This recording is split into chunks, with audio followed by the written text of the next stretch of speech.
Yesterday, my life was headed in one direction. Today, it is headed in another.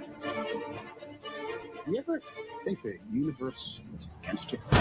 Fear, belief, love, phenomena that determine the course of our lives. These forces begin long before we are born and continue after we perish. Our lives are not our own. We are bound to others, past and present. And by each crime and every kindness, we birth our future. I will let you go again.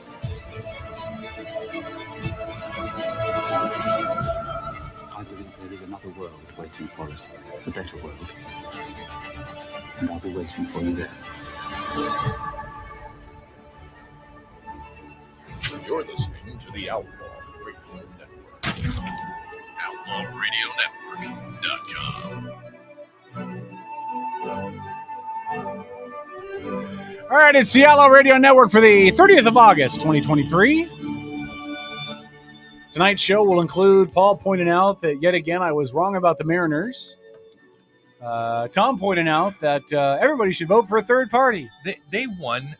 They set a Mariner team record. Yep. Yesterday. 21 wins in a month. Yeah. First time they've ever done that. I thought they were so screwed today because, Ty France is out. Julio Rodriguez is out. Their starting pitcher didn't do well to start the game. And when I turned it off, they were trailing 3-0. And they came back and won. So Kevin, hold on. Your mic's not on. Your mic's not on. There you go. Now maybe your mic's on. Is it on? Nope, it's not on. Is it on? No, it's not on. Why don't you use Tom's real quick?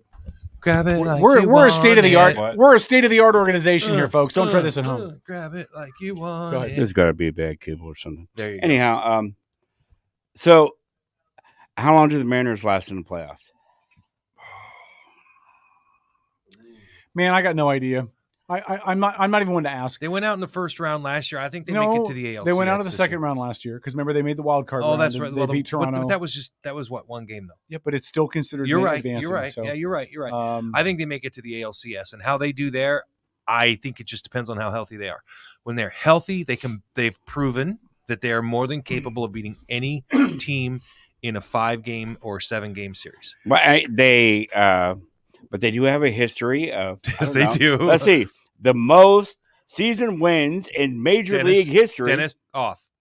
And get to the playoffs Yeah. and lose horribly. Yeah, that was the one time. No. I bought because I put money down on playoff tickets and World Series tickets, right, when that came out, because you had to prepay for everything, right, and so I was like $1,200 or something like that, and I think it was back in 2000. Gosh, what year was that? Was that 2001?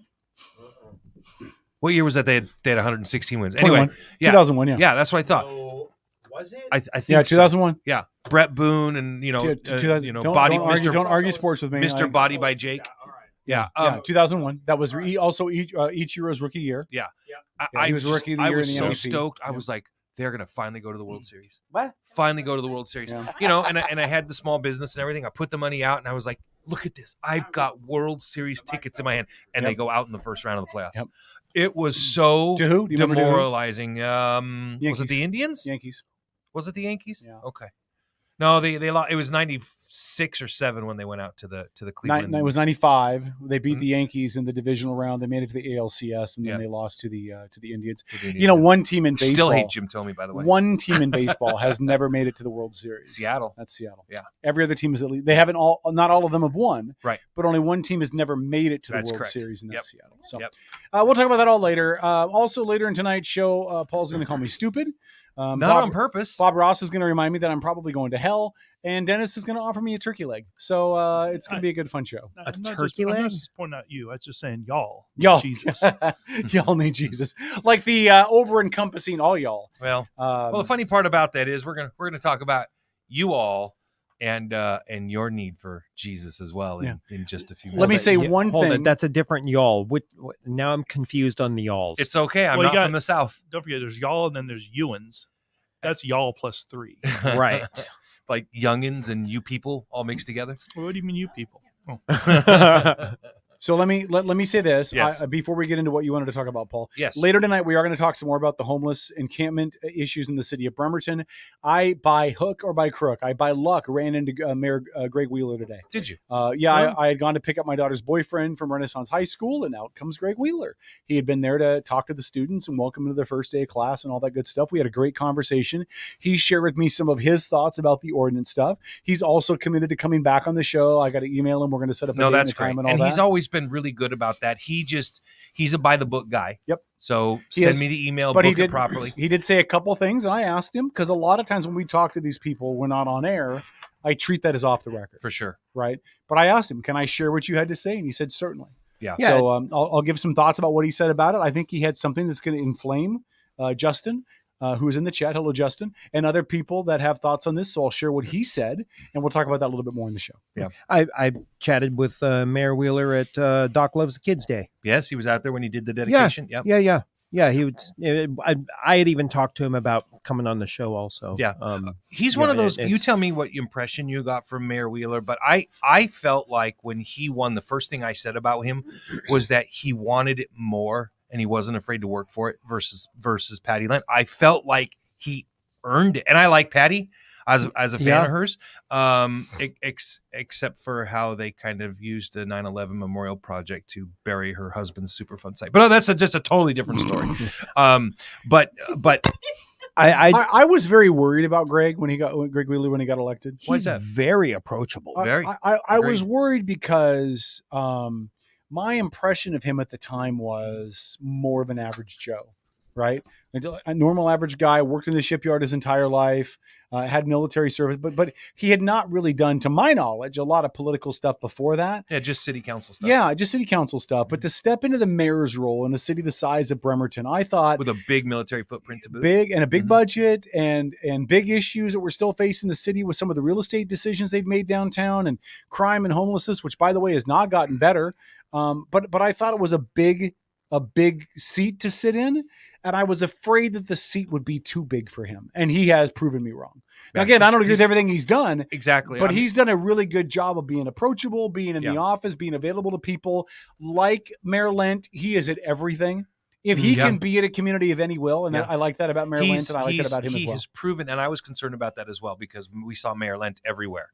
Right. If somebody in the community farted, she was there with a fan. It was, I mean, she was that into the community. And I was like, well, that's something that we'll lose now. Yeah. And no, he's proven himself to be, like, she set the standard and he's lived up to it. Yep. So I like I said, I'm like you. I don't agree with him on even probably half of his policy stuff, but he has earned it and he works hard. And I appreciate the hell out of that. Yep. I don't care if I disagree with you on issues, no worries. But when you go out there and you really work hard, and I see you everywhere, and I see you shaking everybody's hand, he's a mayor for everybody, for sure. Yep. And I think we can point to issues around the country where certain politicians don't do that. Yeah, hey, I would like to see the I mean, there's a couple of city council people in Port Orchard. They're out and about and approachable, but I would like to see the Rob Putansku. Yeah, I don't care what mayor it is. Have you ever seen him? No, me neither. No, I honestly, I remember when Larry Coppola was mayor. You'd see him out and about a little bit, but Larry and his wife Dee, she's very active and involved. Yeah, but for the most part, Port Orchard really hasn't had a mayor like Wheeler or Lent, right? You know, someone who's out there and approachable and available. And agreed. I would like to see that happen here in Port Orchard someday. I think you're 100% spot on with that sentiment, man. And I would like to see more of it for sure. I mean, kind of like we talked about last week with the county fair, right? This is my home. This is where I live. I live here for one very good reason, because it's beautiful and I love it. And when you live here, you know, long enough, and it doesn't take long for you to realize, wow, we have really mild weather here all the time.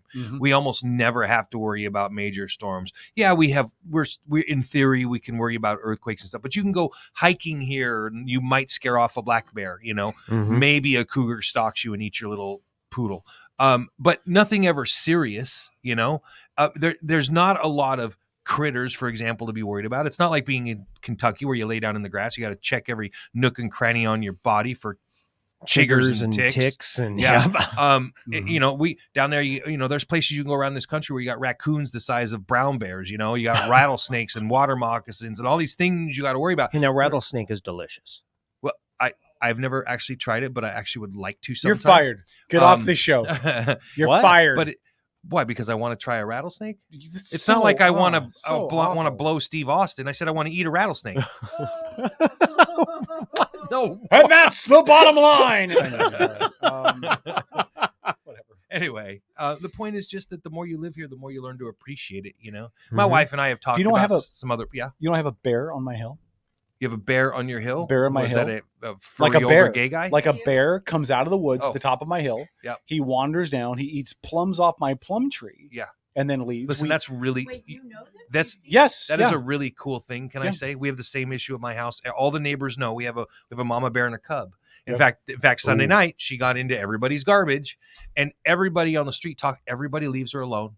She doesn't bother anybody. She's not eating people's chickens. All she does, she just eats blackberries and all the other, you know, all the way. People have their farms out all around up at my house. Yep. Nobody ever loses animals to this black bear, and no family dogs messing with the cub, because I mean that's a that would recipe be for that disaster. would be an issue, but nobody's had that issue. Good. Yeah, we have no loose dogs on my hill. Everybody's in a fence, and the bear hasn't come down towards the backyard at all. We've also had some deer come out this year, which is the first time we've seen it, where they've actually been.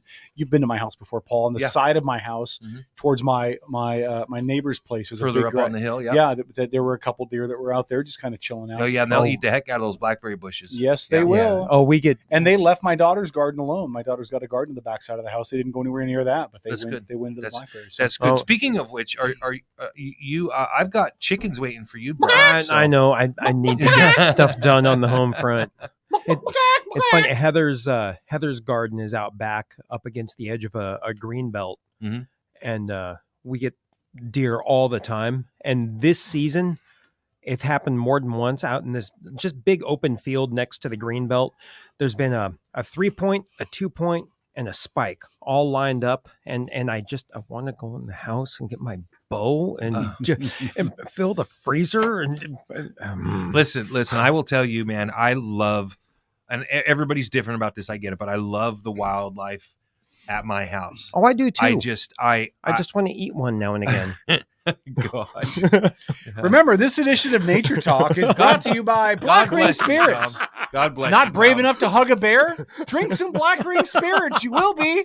I don't want to hug him. I want to shoot him and eat him. Black Ring Spirits, located in the Town Square Shopping Center, ground floor. Like I say, follow the blood tracks. I have to tell you, Tom was confiding in me, Kevin, and now I think your house has provided the perfect opportunity. He's always wanted to reenact the scene from Clan of the Cave Bear, where he wears his underwear and a towel, and then he takes a big sharpened stick and he goes out and tries to kill the bear.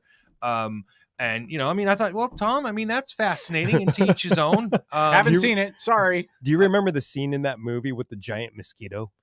Different movie. You're talking about Caveman. That had Dennis Quaid and the guy from the Beatles was in it.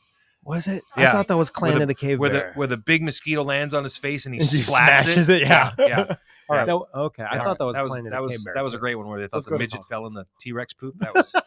Listeners are throwing themselves off a bridge right now. So for sure. Kevin Nelson, by the way, in chat, greetings everyone. 30 years ago, Late Show with David Letterman premiered on CBS. And then he also said he talks to Mayor Wheeler quite often when he's out and about. So, hey, Kevin, thank you for being a consistent supporter of the show, my friend, as always. Remember, we're on multiple platforms, by the way. We're not only on Facebook, we're on YouTube, we're on Spotify, we're on Rumble, we're on StreamYard, but I don't think anybody else can find us on StreamYard. Is that? Like and share and subscribe, ring the bell, smash the plus. The plus is on Rumble. Remember, if you love the show, be a friend, tell a friend. If not, act like it never happened. Okay. Lord. So I know you have. First, can I throw another thank you for being a loyal / devout listener? I'd like to put that forth to Holly because clearly she listens to the show every week. And I just want to tell her thank you for that. God bless you. We appreciate our devout listeners. Jesus loves you even if you don't believe in him. So true. Now, which one was Holly? Is she the one that it doesn't matter. Refers to me as the devout?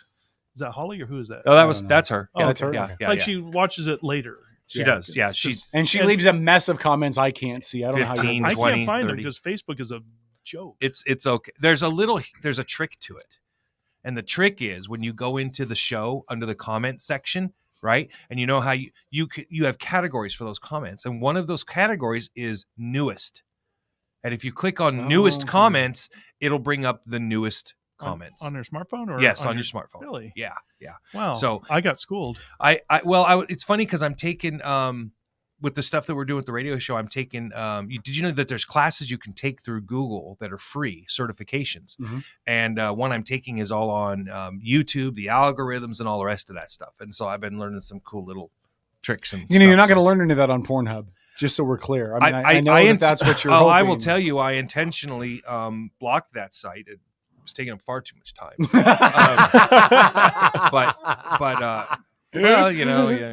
When I'd hate for you to run into some of my films.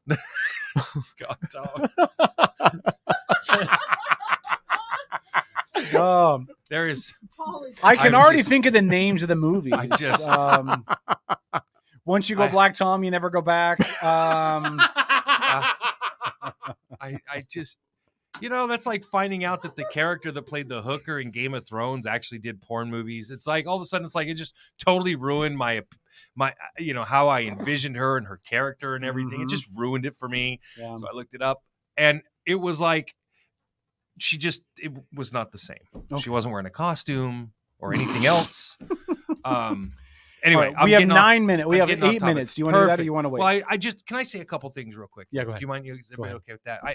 So I profess to everybody that's in this show. I tell them frequently. I'm like, hey, we're always trying to do better. It's good to critique ourselves, and we should always go back and listen to the shows after we do them. And it's important that when we do that as well, I have a sexy voice. It's important when we do that, and I'm willing to bet money right now you've never done it once, but that's just me. Oh, I would win that bet. I've done it at least once.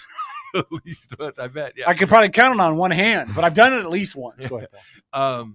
And so the other part of going back and doing that is reading the comments. It's really important to see how people respond and react to you, not because you need to say or do anything, but because it allows us as people that are in this field, right, to maybe think to ourselves, how could I have said this or that different or better? Because we all always do. I still hate the fact that I use the word and I have worked very hard over the last 23 years to try to remove that word from my vocabulary. I have been entirely unsuccessful. However, right.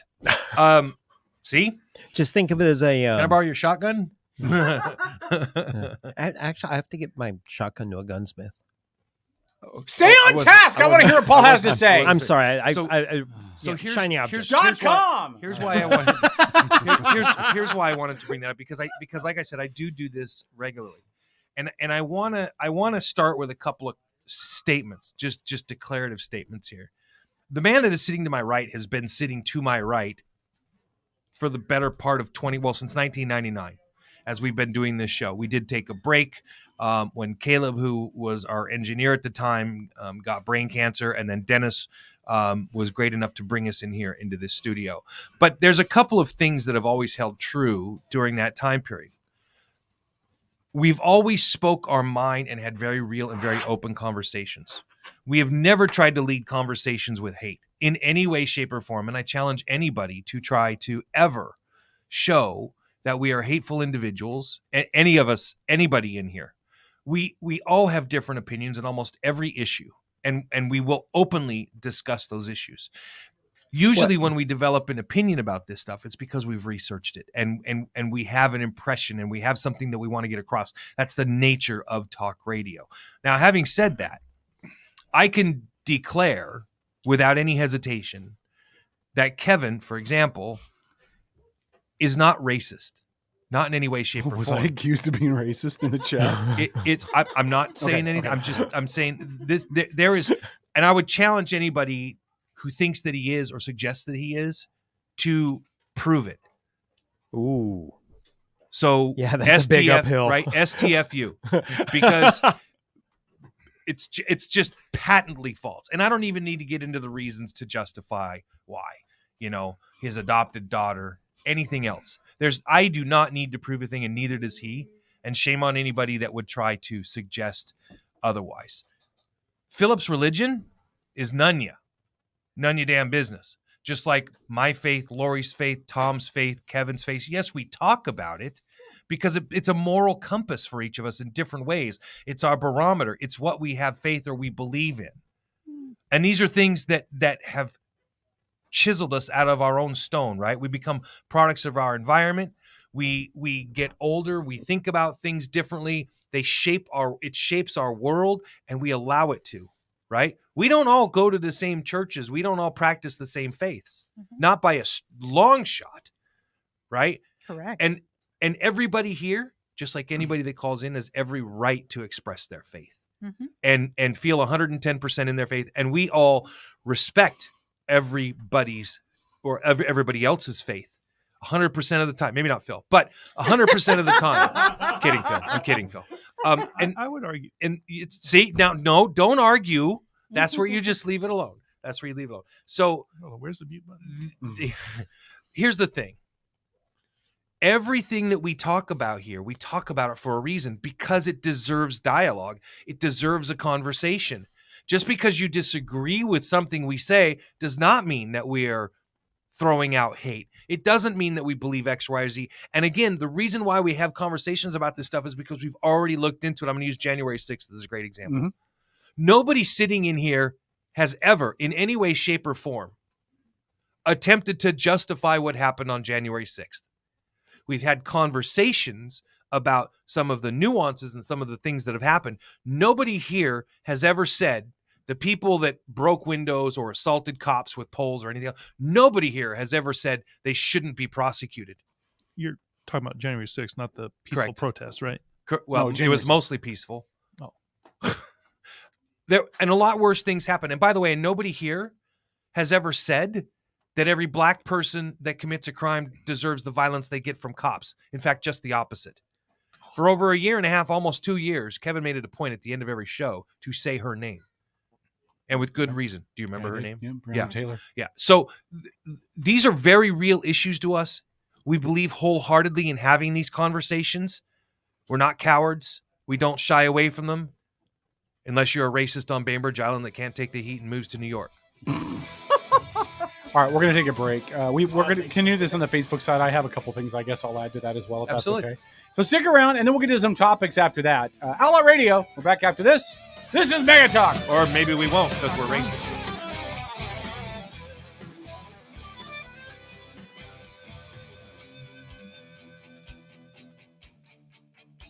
There's a Outlaw Radio.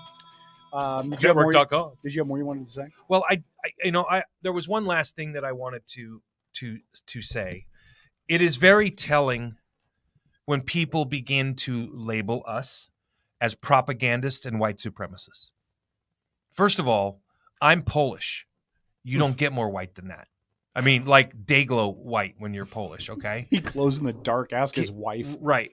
Kevin, not a white guy. I mean, he's half white. It's like Barack Obama. Did I miss something really spicy? No, not really. Okay. I would. Yeah. I haven't had time to go back over the show. It's okay. It's okay. Thank you. Yeah. It was nothing of substance or anything else. Okay. I just wanted to take a moment. Cool.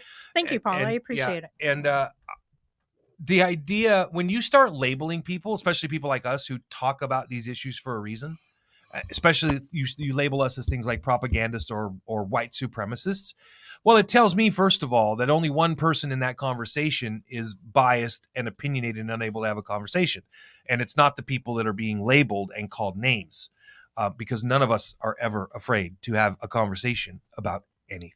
Mm-hmm. Yeah. Yep. Mm-hmm. You know, as I've gotten more involved in this dog and pony show with you crazy lot, I've had more conversation. Yeah, thank you. I've had conversation talking about it with other people and stuff, and one of the things that people can't wrap their head around is the fact that we've got a room full of people that all have different political ideas, political agendas, whatever you want to call it.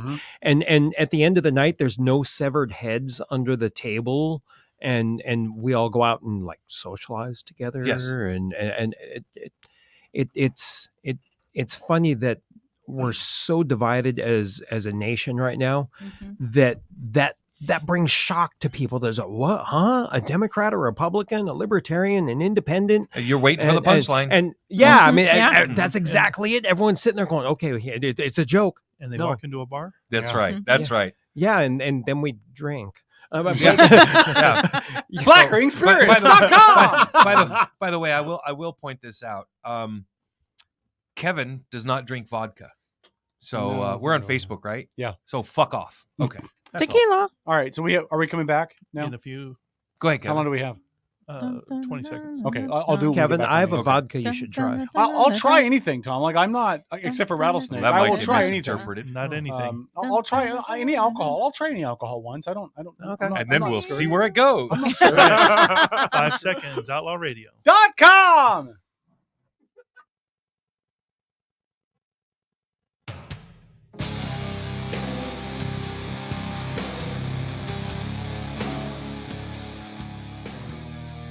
All right, Outlaw Radio. We are discussing the state of affairs of our nation, and of talk radio, and of the wonderful people who support the show on a regular basis.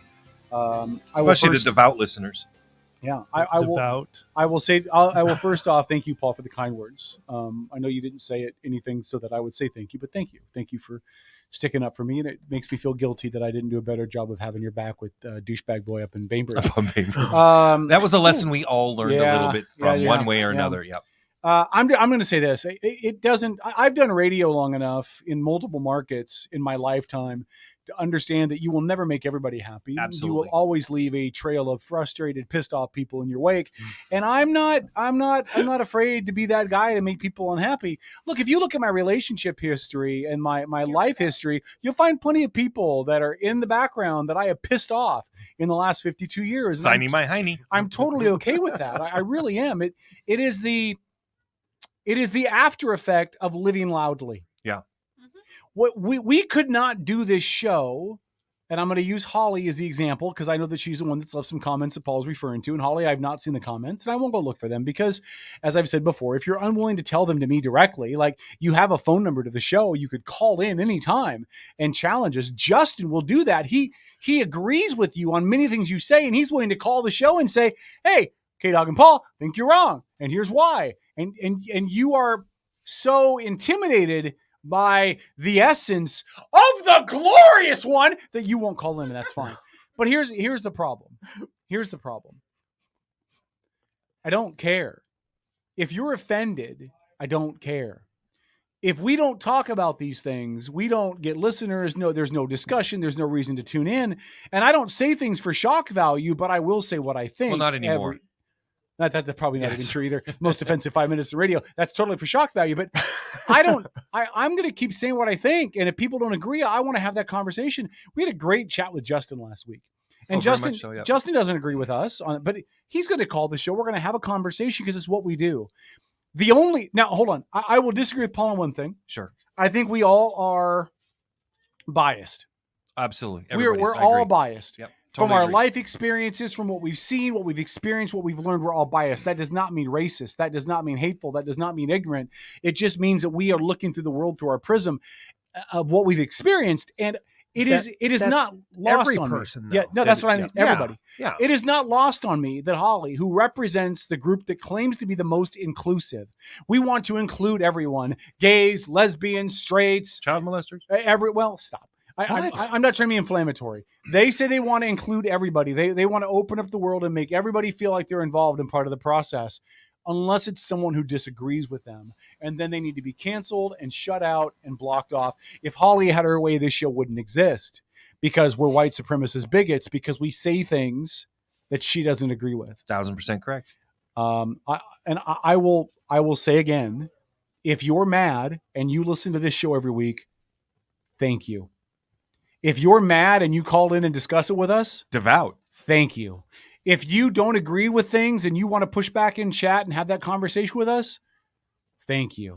But if you are so terrified of having a conversation with somebody who thinks, feels, or acts differently than you do, that you have to wait until 5 days after the show to leave incendiary comments, imply that people are racist, bigots, and pricks, and that's your interaction, yeah, more power to you. That's you're part of the problem. Yes, part of the problem. You're part of the problem. And I think we've all agreed we've talked enough about this one particular issue. Yeah. And I'm okay based on this conversation, it's important to reiterate it here.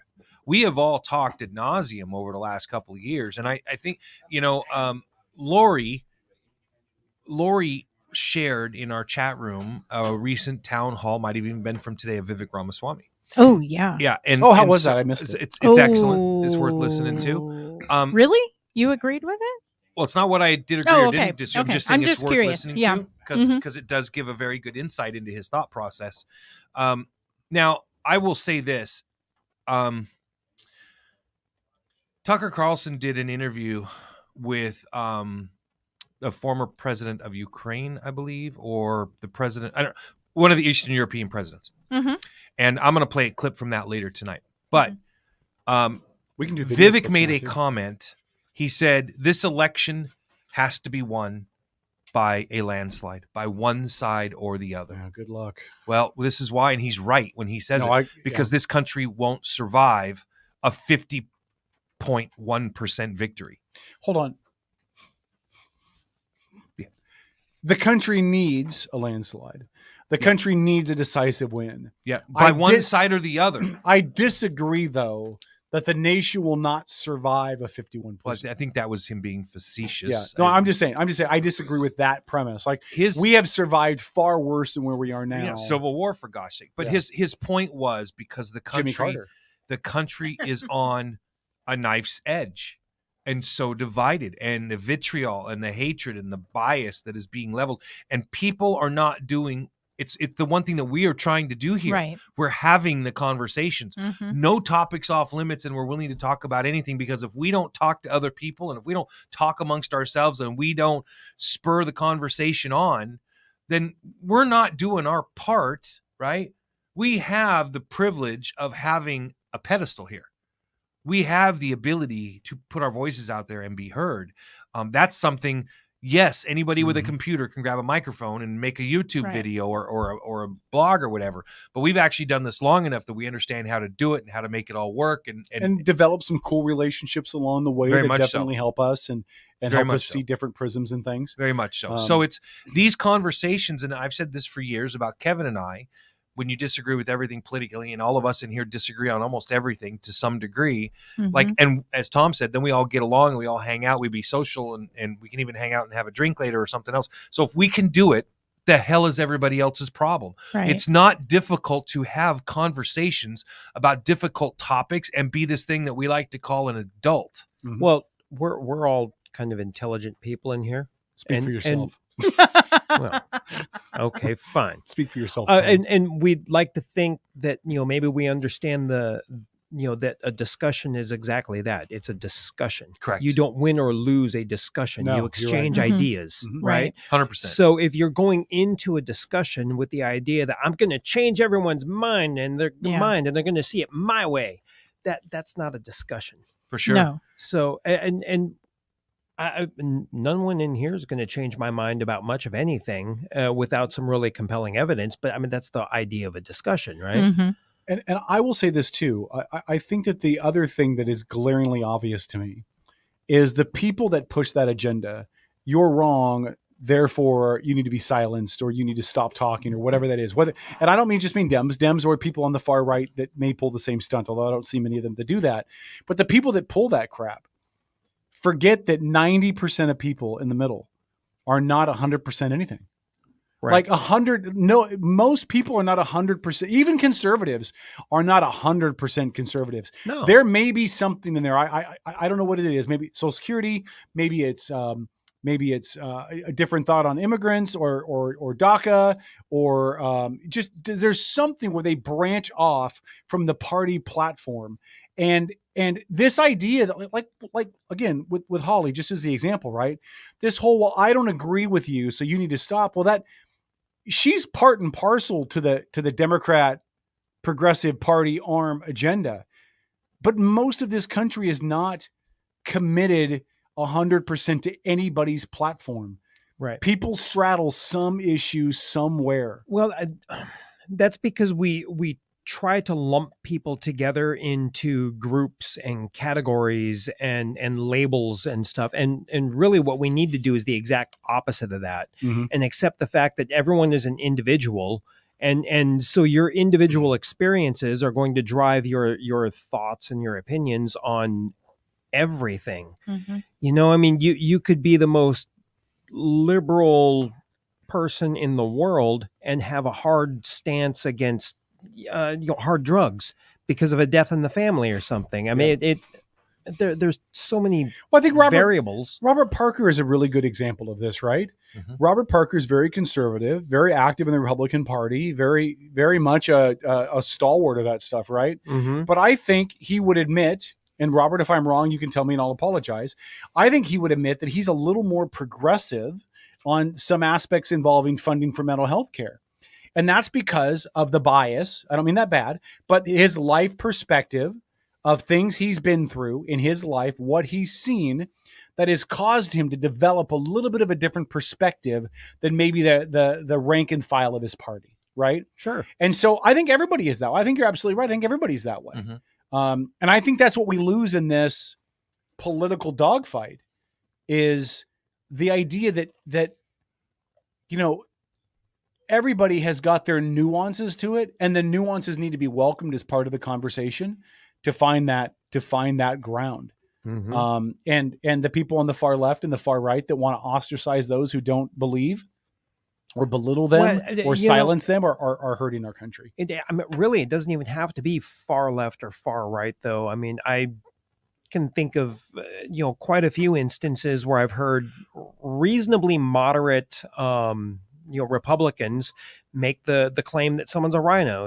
They're in name only. They're too purple. It's a big issue from my perspective within the Republican Party. Yeah. Right. Well, I mean, you get that in the you're Republican, but are you conservative? Yeah, you're not conservative enough. It's more bigotry. Well, it's more tribalism. Yeah, I wouldn't disagree with that. Yeah, tribalism, great word for it.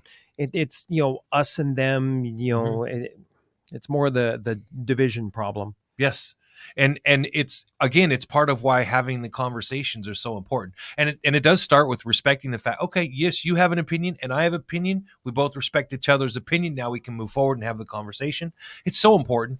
Mm-hmm. It's so important. And that's how things get lost in translation, so to speak. And it's unfortunate because we've got leaders right now like Mitch McConnell who has his own clear issues, which aren't that different from Joe Biden's issues, right? And Dianne Feinstein. Yeah, I was going to say Dianne Feinstein. I mean, you've got people making laws who cannot put a cogent 5-minute statement together. Fetterman. Good night.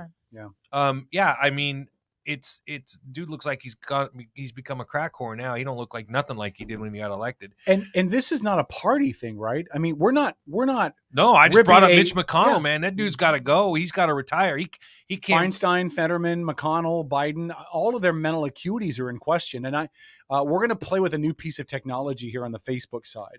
So we're gonna hope this works. It takes batteries. So what this is he plugged it in. What this is. So do I need to unmute my laptop? Everybody wants to see when I push this button. Is this going to transmit just through? When I push the button, Kevin, it's going to vibrate. In just we'll the right talk spot. about it during the break. No, I'm going to try to play this now.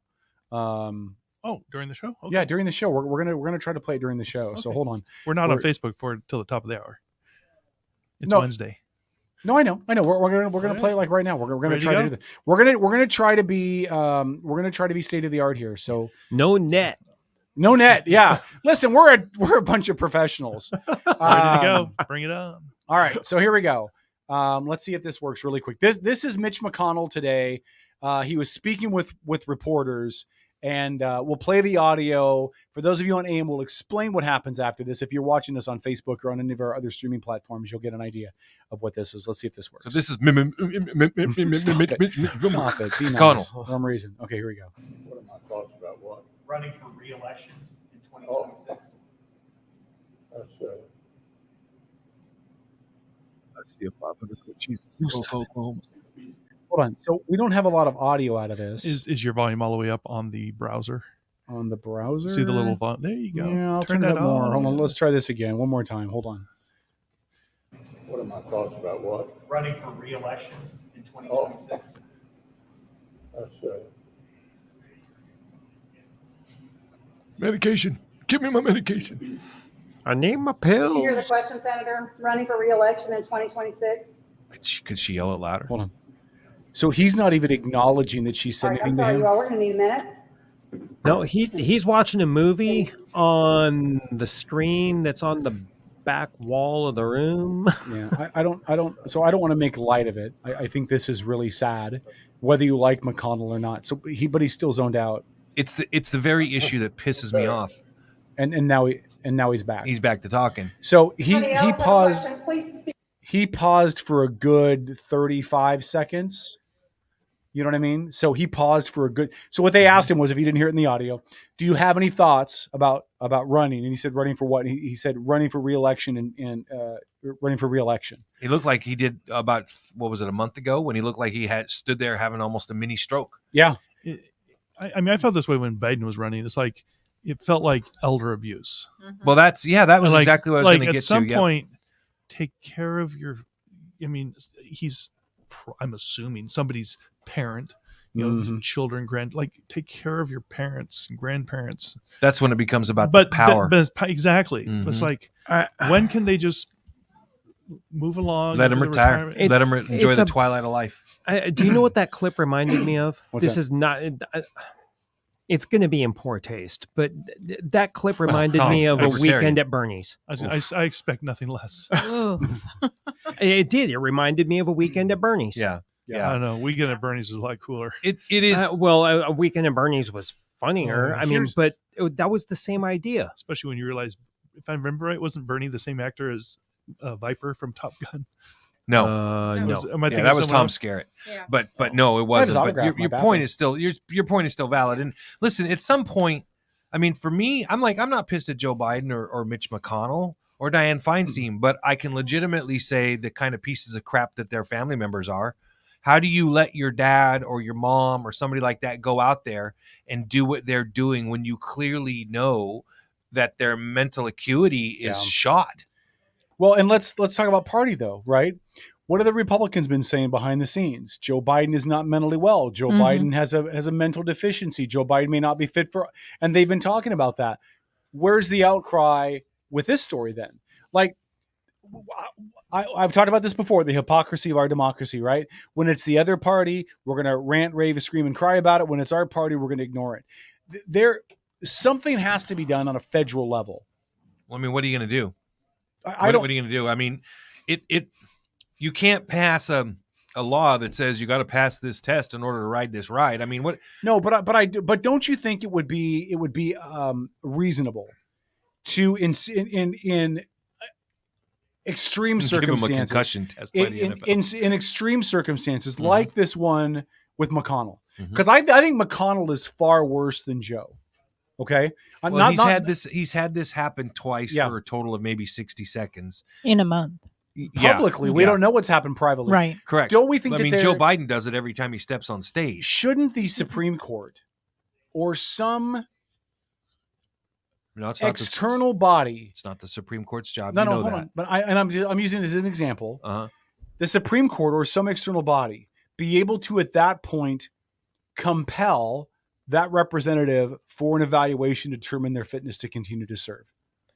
That's what you have family for. That's why I say But family's not going to do it, and the party's not going to do it. But Is it really family, or is it just, is there a durable power of attorney by one of the aides, in the office of the representatives? You know what I'm saying? Because not all of them have children. But let me tell you why that's irrelevant. Then we'll get your comment, Philip. Here's why that's irrelevant. Because what we see right now is that nobody's doing it. Whoever's supposed to be looking out for the best interest of Mitch McConnell is not doing it. Right. Whether that's because they are, yeah, but I mean, there could be a million reasons, right? They could really love Mitch and not want to embarrass him. They could be minimizing the process. They could be seeing money and power. It could be pressure from the party because if he steps down, do they have to have a runoff? I don't know the answer to that question. But there's a whole bunch of different angles, right? So clearly, whoever has that power of attorney, oversight ability, all of that is not using it. So my argument would be, I'm sorry, Tom. Go ahead. My argument, we got to get Philip's comment too. My argument would be, you now have to remove, when it's this serious, you have to remove the people that have a dog in the fight out of the evaluation process and compel a third party evaluator to do it. Philip? I was just going to say, how do you keep that from becoming political? How do you keep it from? That's why it would have to be like the Supreme Court or somebody else. Like an age limit. It's even simpler. Yeah, like the driver's license. That's where I'm going. Yeah. So how often is it you pull out in the traffic and you see a little old man or a little old woman who should not be behind the wheel? Daily. Period. Daily, right? Bremerton, daily. Okay. And that's just because you look in the mirror. So, wow. Damn, dude. Shots fired. And you're not even the oldest one here.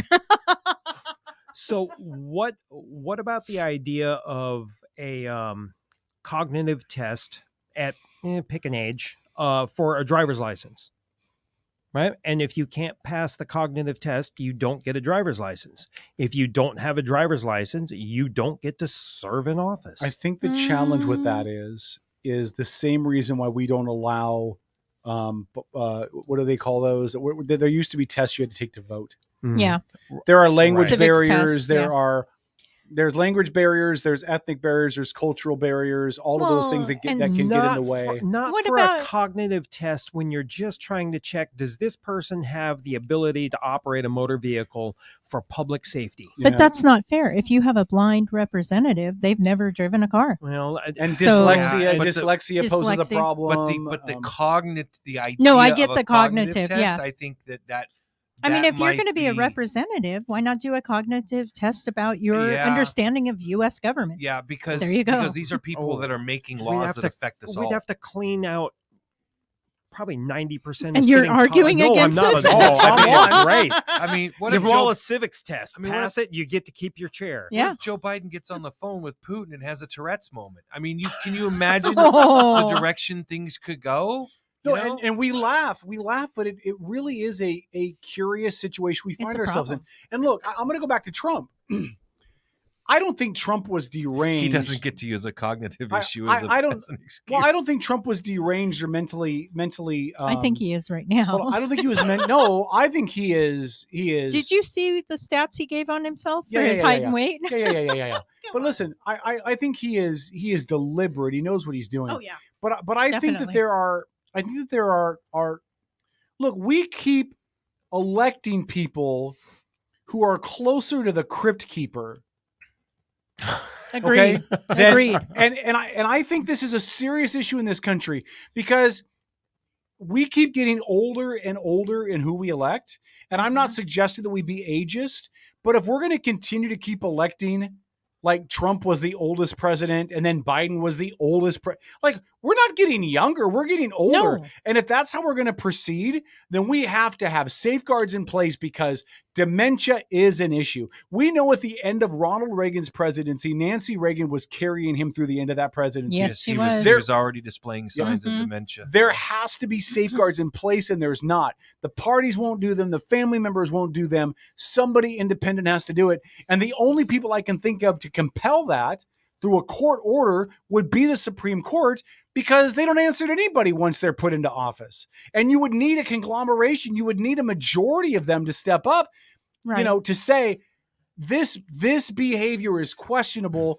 We're going to err on the side of caution and issue a federal direct order that this person gets evaluated by somebody at Walter Reed Medical Center, and their findings specifically about their ability to continue to serve become public record. So I'll ask the question of everybody in the chat room. Just type your answers in and ask everybody in here the same question. When you take what we're sitting here talking about, is it a legitimate point of contention to make by the Republicans to suggest that a vote for Joe Biden for president is actually a vote for Kamala Harris in the next election? No, because you understand what the point that's being made is that he won't make it through Mm-hmm. his another 4 years cognitively. Therefore, she'll be taking over. So therefore, a vote for Joe Biden becomes a vote for Kamala Harris because at the rate we're seeing Joe's decline, there's a legitimate concern that he won't be able to continue functioning for the entirety of another cycle. Do we know for sure that that's the ticket again? Yes. No, we yes, don't. we do. He has gone public and said Kamala will be his vice president for any May. I just wanted to make sure. He's gone. Yeah, you're right. I think if he switches gears at any point from here on out, he will discredit himself to his progressive supporters in more He'll discredit because himself the progressive members of the Democratic Party really like Kamala, and so I think if he switched gears in that, I think some of it would depend who he chose, right? I mean, if he chose a white dude, then he would really get blown up for it. Yeah. I don't know. We have a lot of good comments in chat, so if you guys have commented in chat, we're going to read those in the top of the hour. We're on Facebook only, so just stick with that. We'll come back to you because there's some great comments in there. I don't. Sean made a comment. Yeah. Said the boomers need to hang it up. Yeah, they do. Unfortunately, I think Gen X isn't going to get its time at the helm. It's kind of like being a member of the royal family, right? Like wait until you're 70 to assume the throne in England. We won't get it because we're too small a population. It's going to bounce over us to the millennials. Well, it may. And I don't no, want there's to no see may that. about it. We're not going to have much of a choice, right? I mean, there's some good Gen Xers that are even. I mean, I know. You know that are in the mix right now. I just think that we're going through a cycle, an election cycle. We're going through a phase right now.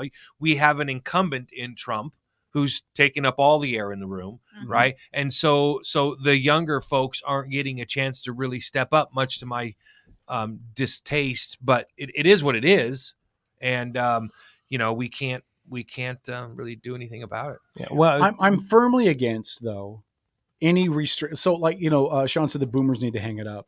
Here's the problem. I don't want to limit anybody or limit an age group, right?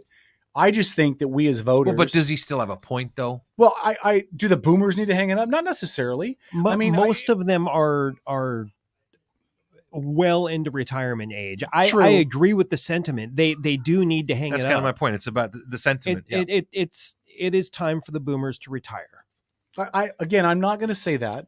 Only because the Constitution. Remember, folks, I'm a constitutional scholar. The Constitution did not put limits on who could run. Oh, yeah, right. I mean, as far as how old you could be, and there's a minimum age. There's a minimum, but there wasn't a maximum age. Right. And back then, everybody was dead by 50. And by the way, they didn't put anything. They didn't put anything about term limits. I think term limits need to go away. It's not constitutional. Whatever. But I think that we as voters need to be more attuned to the dung beetles that we are reelecting and placing into office that shouldn't be there. What you mean, we, white boy?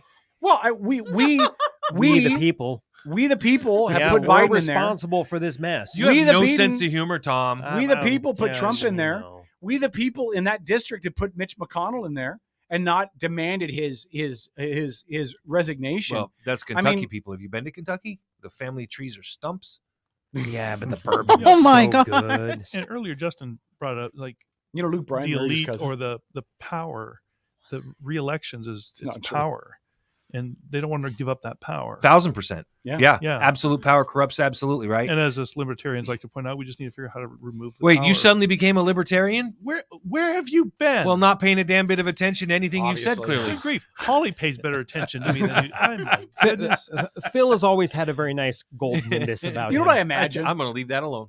Have you guys watched those old the shows where the policemen have the wall with all the photos and the yarn string lines and and all that? I That's bet Holly? I bet you Holly at home has her Outlaw Radio Network wall, and she's got like a picture of Philip and a line to his church and a line over here, and then here's a picture of Paul and the murder of a turkey, and here's K-Dog and 8,000 children going off in lines, and here's Tom and all of his alcohol and lines. And I'm trying to figure out, did she get my picture from the milk cartons or from the post office? I mean, probably both.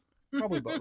All right. Like I said a moment ago, we're going to get to your comments in chat. There's some great comments in there. We come back, we'll flip some things around. We do want to get back into that, the debate of what's going on in Bremerton as far as how to handle the homeless encampments. In a few minutes, I want to talk about some interesting things that are going on up in the Poulsbo area. All right. We'll get to it. We're going to be local today. But we'll get to all that in the next hour. So stick around. It's OutlawRadioNetwork.com. And we're... Hey. Yeah. It's OutlawRadioNetwork.com. That's what I said. Hit like and subscribe. Just he said .com. .com. Yeah, there you go. .com. Well done. Hit like and subscribe. .com.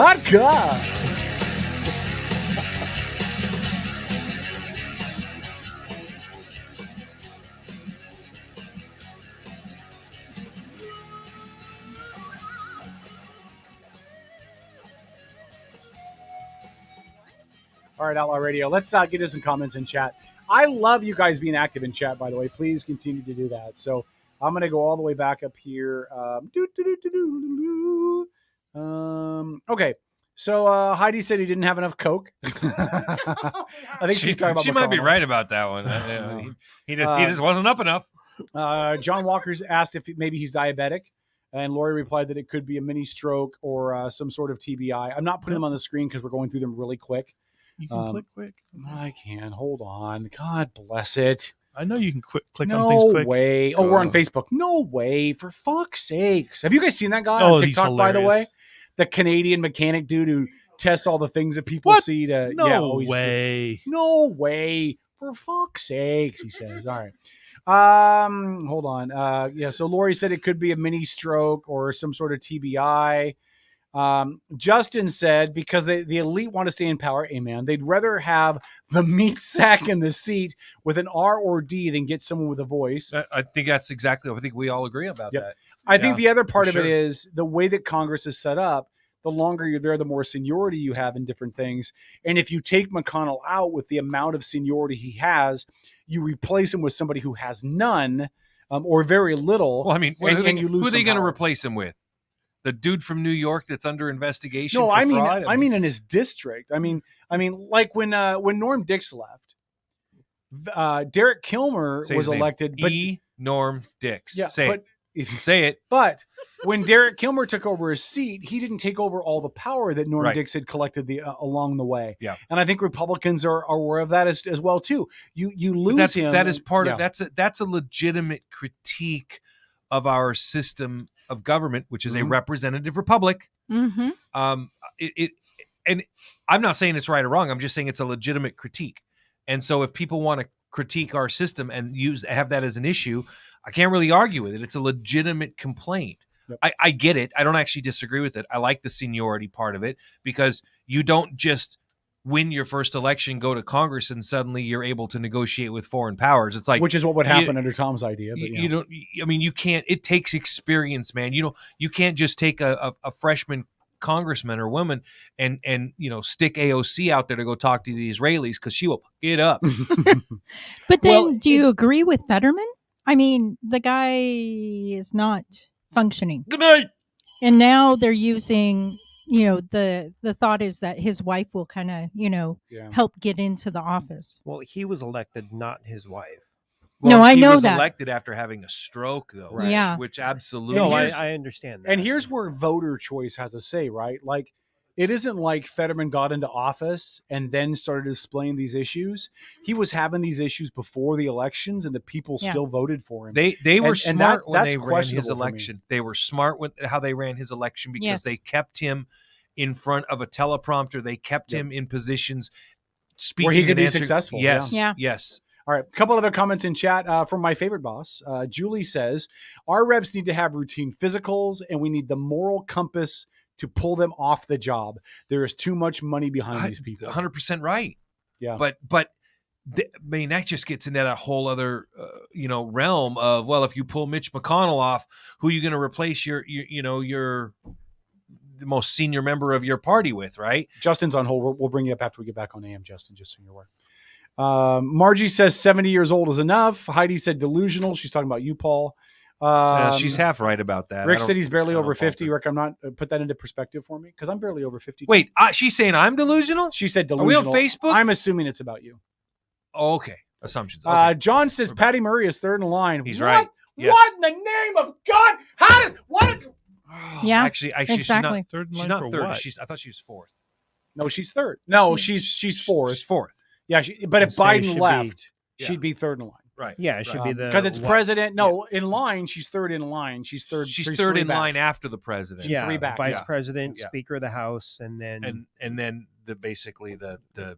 the senior leader of the Senate. Yep. Right. Yeah. Justin disagrees with me. Progressives do not like the VP. She's horrible. Well, we agree on that. Ooh, let him talk about that one. I want to hear what he has to say about Jane that. That's said, a great conversation. Jane said, I think it's dead something to be concerned with. So she meant definitely something to be concerned with. Sean says Nancy Pelosi was alive when Pearl Harbor was attacked. Tora. Yeah. And Justin asked the Bremerton stories next. We'll get to that after we come out of break. So good comments in chat. 5 seconds. Outlaw Radio. We're back after this.com. You're listening to the Outlaw Radio Network.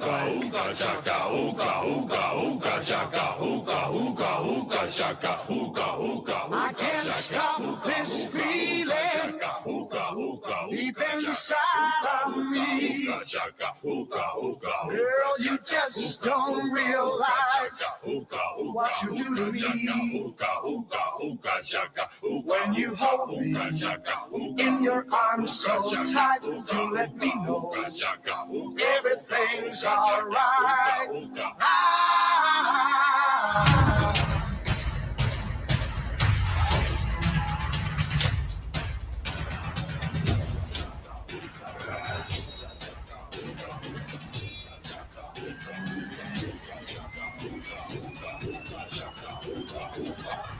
It's the Outlaw Radio Network, and there are millions of supporters. A bunch of a-holes. What kind of feeling I will remind you, there is no off button to this genius box. It just keeps going. That's nice of you to say, but I don't consider myself a genius. That's not even nice. Yeah. All right. Thanks for checking out the show. Sorry, that just slipped. Did someone clear the chat? No, I'm still looking at it. Yeah, I noticed that too. Yeah. Better go. Now there's something weird going on, but yeah, blame Facebook. Let's go over to YouTube. No, YouTube chat, much better. I got zucked. I'm there. We did drop way down in listeners all at once, so there might have been a Facebook issue, but we'll get something happened because it just was an instantaneous thing. So. Yeah, I just got zucked, I guess. Zuck you. Oh, Zucks. Zuck off. When wife comes home, we're gonna zuck. I don't know. Okay, then. That was a nervous laugh. Phil was like, were you embarrassed to laugh about that? I don't know what's going on with our chat, but okay. Okay, so you were going to talk about the B-Town? Yeah, let's talk about B-Town. So Boss Baby's on it.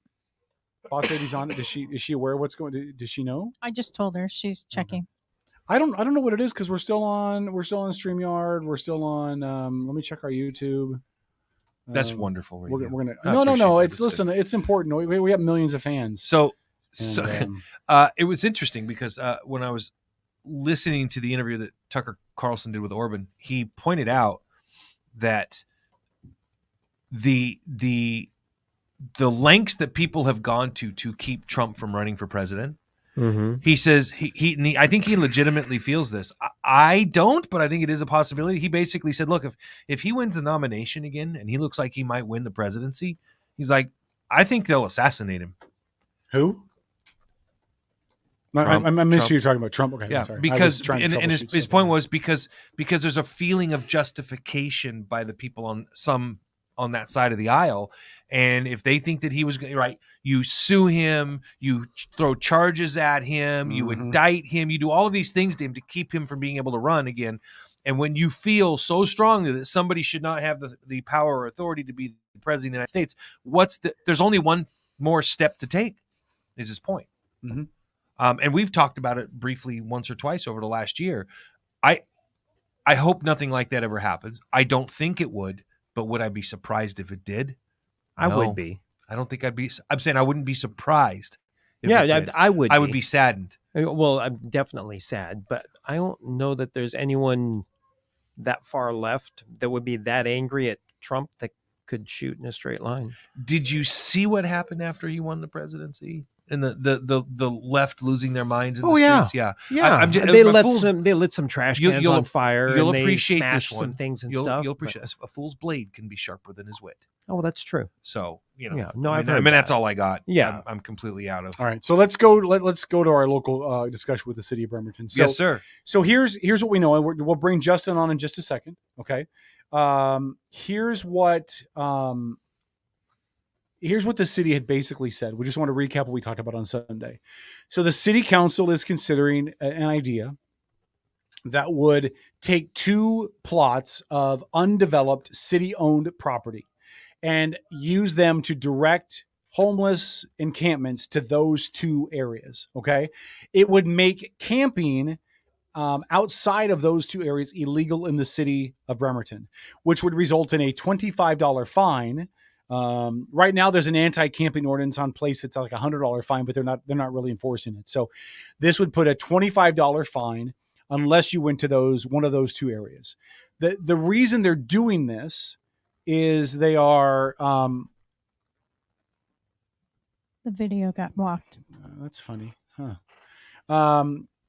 The reason why they did it is because they're trying to get the homeless folk out of downtown, out of residential neighborhoods, off the sidewalks, out of parking lots, all of that. They're trying to conglomerate them into set spaces. Mm-hmm. One of the benefits to that is it gets them all in one place, so you can now deliver services to them easier. Mm-hmm. Now, before I bring Justin on, let me share this. The TV. Yeah, it's probably because we use that song. Although I don't know how we're still in it. No, it's Mitch McConnell interview. Really? Yeah, it's a TV station. Oh, because it was 46 seconds. Wait, who blocked us?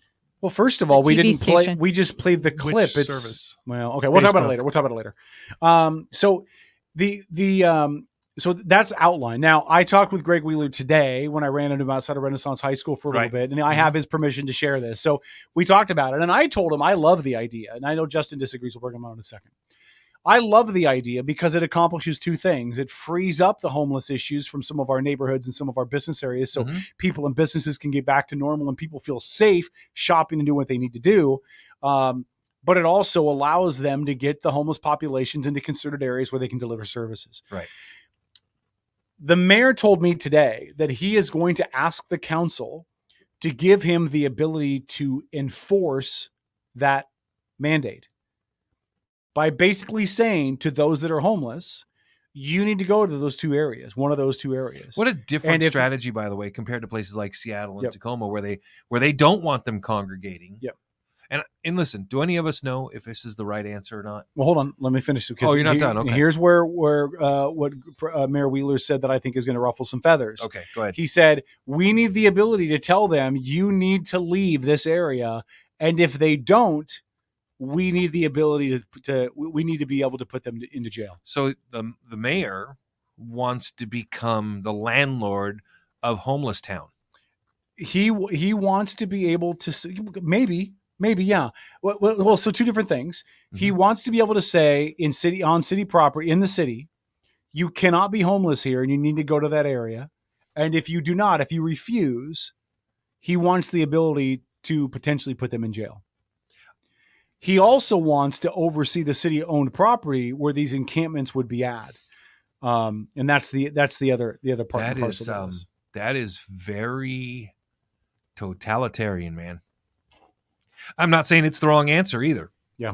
I'm a proponent of rounding them all up and putting them on an island and just, airdropping them food and water. What? Wow. You all know that there's nothing wrong with that idea. As long as there's sharks in the water so they're not swimming off of the island, you're fine. He wants to put the homeless people in an Alcatraz. Why not? Listen, Anderson Island is perfect. I thought you were talking about Congress. Dang it. Yeah. My point is just that you go to a place like Seattle where the people that are trying to do, acts of commerce down there, right? And they're getting constantly accosted. You're seeing people taking a dump right on the sidewalk, or they're shooting up drugs or fentanyl. And by the way, in case you hadn't heard, starting this weekend, Walmart will begin selling right on the shelf Narcan. Which I think they should. But I'm not saying that they shouldn't. Yeah. But maybe they shouldn't. Does it come with instructions? I mean, yeah, it does. Okay. I would assume so. Narcan's really easy to use. I'm simply saying because what's the other side of that equation? Now, people who are thinking about doing fentanyl, hey, man, I'll just go down to Walmart and pick me up a Narcan or two, and you pass them out to your buddies, and you have a feeling of safety. Oh, well, if I OD, I bought some Narcan. My buddy's got Narcan. Yeah, but I have heard of instances. I don't have anything to back it up, but I've heard of instances where the fentanyl overdose has been so bad that 2 and 3 and 4 injections of Narcan ain't enough. Yeah, but that's not the point, right? The point is, and I'm not saying they shouldn't sell it I'm just saying from a conversation perspective, sell it? Is it, if you're going to make the quote unquote antidote available for the poison, is it a green light for people to do more of the poison? Because you're making the antidote readily available. Yeah, but I'm not saying I'm right or wrong. I'm not. Yeah, no, I'm just asking the question. I don't know. I guess that's a personal answer because it seems still scary to me when you really don't know what you're getting. Let's do this really quick. Let's put a pin in this. Will you please take a 1-minute break? So if you're listening to us, we're going to stop this feed and we're going to start a new feed because I'm hearing that people cannot get into this show. Right. And I think it's because of the copyright issues. So we're going to have to figure out how to work around that. I can just remove Facebook and add it back in. Because the other two are still live. Okay. Do you think that'll work? Maybe. Okay. Tell you in a minute. All right. Just try that right now. All right. Well, the problem is we can still get in it because we're hosting the feed, so I can't. I'm a third party. I can't test it, Kevin. I can because you're not an admin on the page. No, there you are. So there's a video live on Facebook. I haven't been able to do anything for a bit. See if you can get back. Yeah, it's back on. Is it back on? Everybody share it out. Share it out. Share it out. Share it out. Share it out. My preferred pronoun is my lord. Thank you. Yep, I'm there. Yeah. But okay. Appreciate if you use mine, which is Saint. Thank you. All right. So let's go ahead and bring Justin on the line with us. Yes. So Justin said He's in the been chat patiently waiting. on this question, and again, as people start to filter back in, we apologize. We got zucked. Justin's on the line with us. So Justin, you had said in the chat, and I want you to explain this a little bit more, what you think about this, and I'll tell you where I think there might be a question. You had said they can't enforce it, the idea of potential jail time for refusing to go to the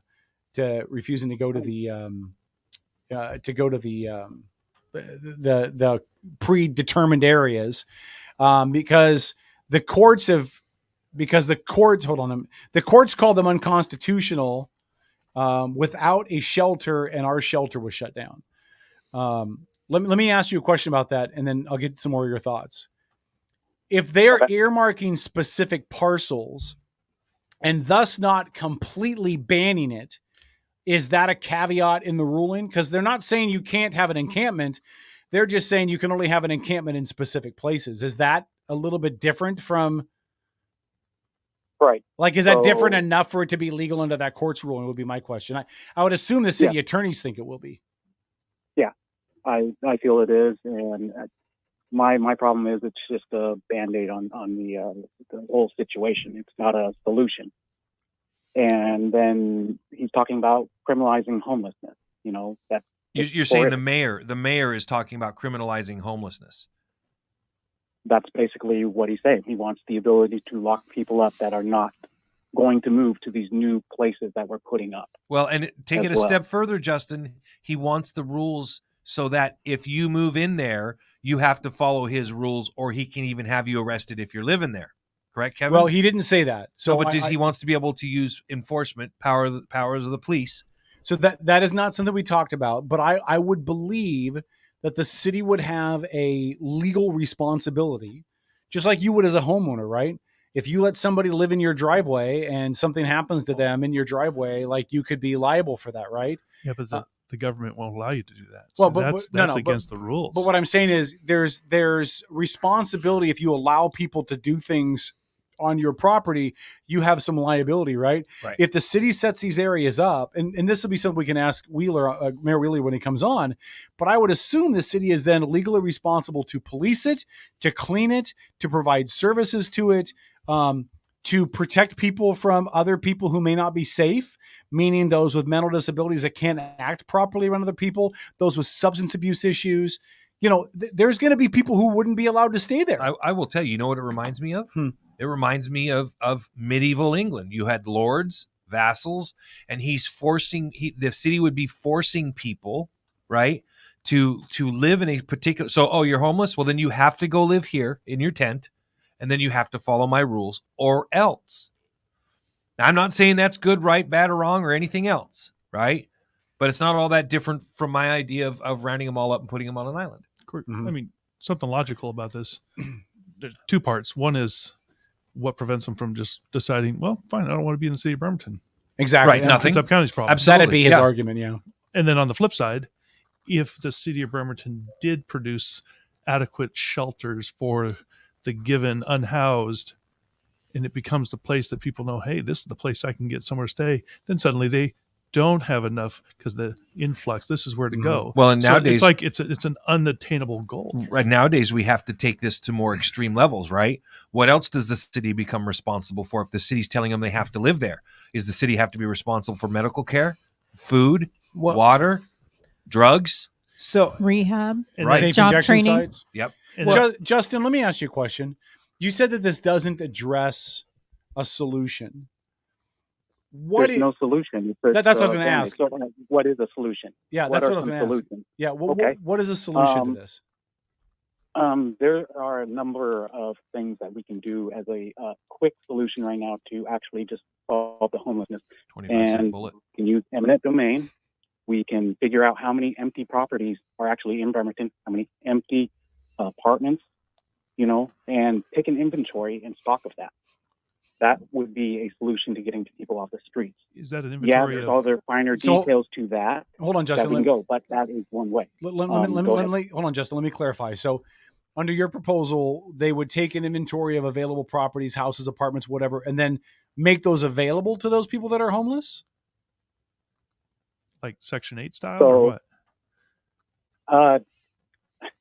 That's the finer details that I don't really know. It's just an idea that needs to be fleshed out. I mean, if it's private property, doesn't the private property owner have the right to just simply have their property vacant if they want? Well, no, that's what he said. He didn't say you put him in there. He said, first off, let's figure out what the housing market actually is. So there was a recommendation of eminent domain for that. Yeah.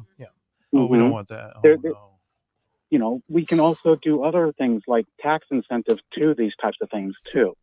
Yes, there are things that government can actually do. A lot cheaper to house people than it is to throw them in jail or keep them on the street. I actually agree with you, Justin. And go ahead if you got more. No, I was just going to say, this is Paul. I was just going to say, I agree with your point about that. I do believe that when you look at the numbers, it is cheaper to find a way to provide some degree of housing for the homeless versus trying to get them all of these services and keep them contained within a particular area like this. I mean, I would have civil liberty concerns if you're telling the homeless you have to camp in this 2 square block area, you have to follow our rules, you have to do what I say, because you're already forcing them to stay there and telling them that if you're within the city limits, you can't. Listen, we already know, everybody who lives here knows that there are certain spots where the homeless go, and there are camps in the woods and in green belts behind this mall, behind the mall that we do this show in. There's one back there. Yep. So but where else can they go right now? So right, this is my ideas are quick methods of doing this, but it's not. My method isn't a solution either. A solution is actually having like a transient house, like a apartment where they're just open, single room type of situation type of thing. I mean, you know, that would be a like the projects if you want public housing. Like long term is developing public housing, proper public housing. That would be the best long term solution. Hey, we got thousands of those little FEMA trailers, right? That's a solution I've heard put forth before. You're not allowed to set those up. It's against county and state ordinances. Yeah, well, they can change those. They could fix that in a heartbeat if they really wanted to. And they would also allow private individuals to help people. That's outlawed. There's a big obstacle here to any of the state or local services, and that is so that there's a difference between the homeless and the chronic homeless. Yeah, there are people homeless by choice. There are people that are homeless by choice because they don't want to fit into whatever pigeonhole, for sure, or they wish to maintain an addiction problem, or they live or they live in a high rent area, right? And I know a guy in you can hear a guy in LA. We need to just cut that cord so it doesn't get used. I know anymore. a guy in LA that lived in his office cubicle for over a year so he could save up money for a down payment on a house. Yeah, it's the stuff people will do. I mean, look at my wife and I and 4 kids homesteaded and lived in a fifth wheel so that we could build out. I mean, there are things that you do. You make sacrifices, man. There's no doubt about that. Right, but that's a small percentage of the population, and it's not any of the problem. Right. The problem is the chronic homeless that don't want to, so if you want to stay in a shelter, there's rules you have to follow to stay in a shelter. Some people just don't want to follow rules. Right. For sure. So, I don't want to go back to the shelter sober. I want to go back to the shelter high as a kite or whatever. That's a problem. And I would like to address, Heidi made a comment in chat and she's got a very good point. A larger percentage of the homeless are men.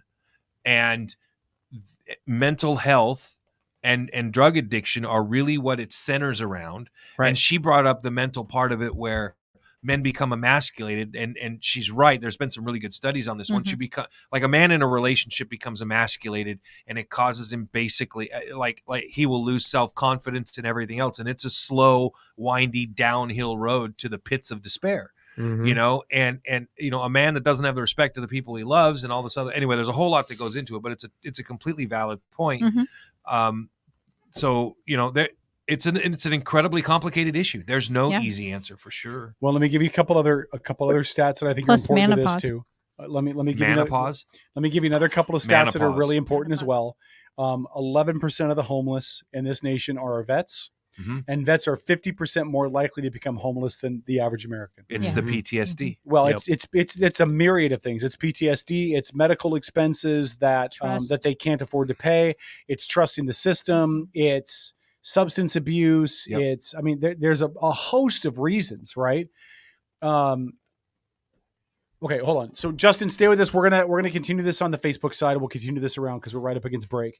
And I want to get some more of your thoughts as well. And then in the next half hour, Paul, you were going to bring up what's going on up in Paulsbo. There's some issues we've touched on them over the last couple of weeks. Just want to bring up some more stuff. There's been some public posts that have been fairly interesting. Some things that I'd like to propose a trade. I'd like to propose a trade. Kitsap County will trade Bainbridge Island and Paulsbo to King County. King County will trade a whole bunch of native farmland to Pierce County, and Pierce County will trade Gig Harbor to Kitsap County. Kevin likes it. Three-way. A three-way trade. A three-way trade. Gig Harbor comes to Kitsap County. That just makes that tax base. Geographic sense. Huh? That Yes, just it makes does. Geographic sense. Listen, I'm a freaking genius, man. Will I they like throw it. in home? A home? No, Yeah. home, Washington. Peninsula. Oh, maybe we can throw that in. I would it's a pick up Gig Harbor KPN. address. Because there's And- no place like home. And we will we'll trade Jay Inslee's home on Bainbridge to the bottom of the sea, to the little fishies. Please. Outlaw I think Radio. you make a better outhouse. Back after this.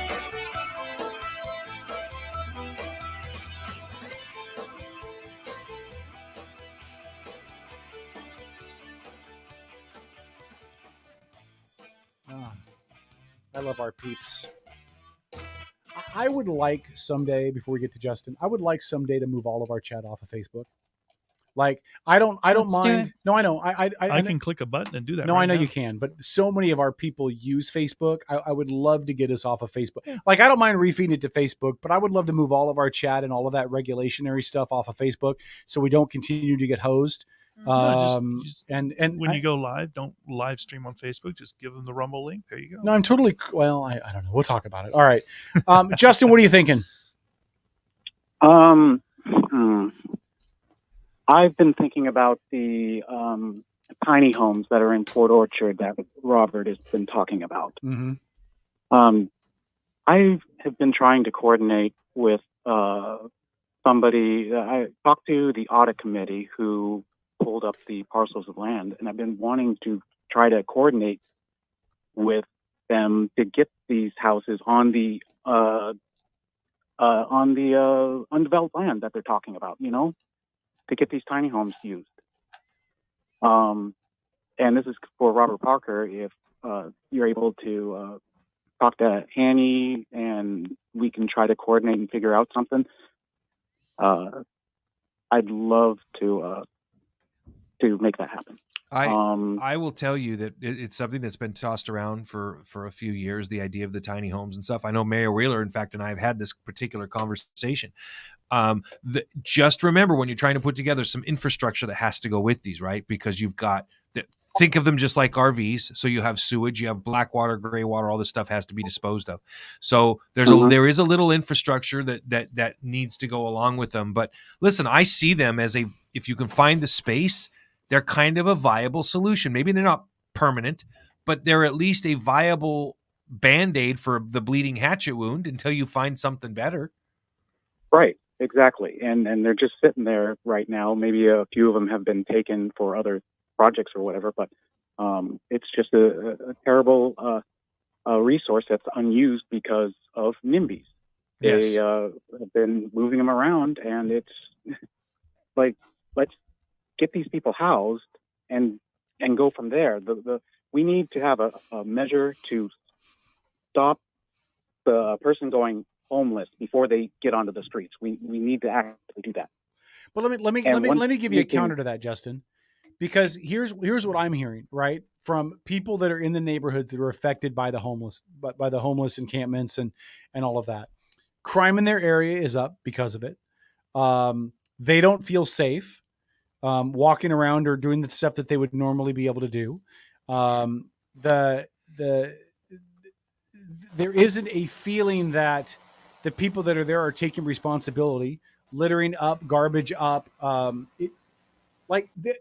Would you agree that there's a responsibility that should be expected from the folks in these encampments, that they've got to do their part though too? They need to clean up their area. They need to they need to police themselves a little bit better and make sure that there's not a whole bunch of crime that's coming out of their camp.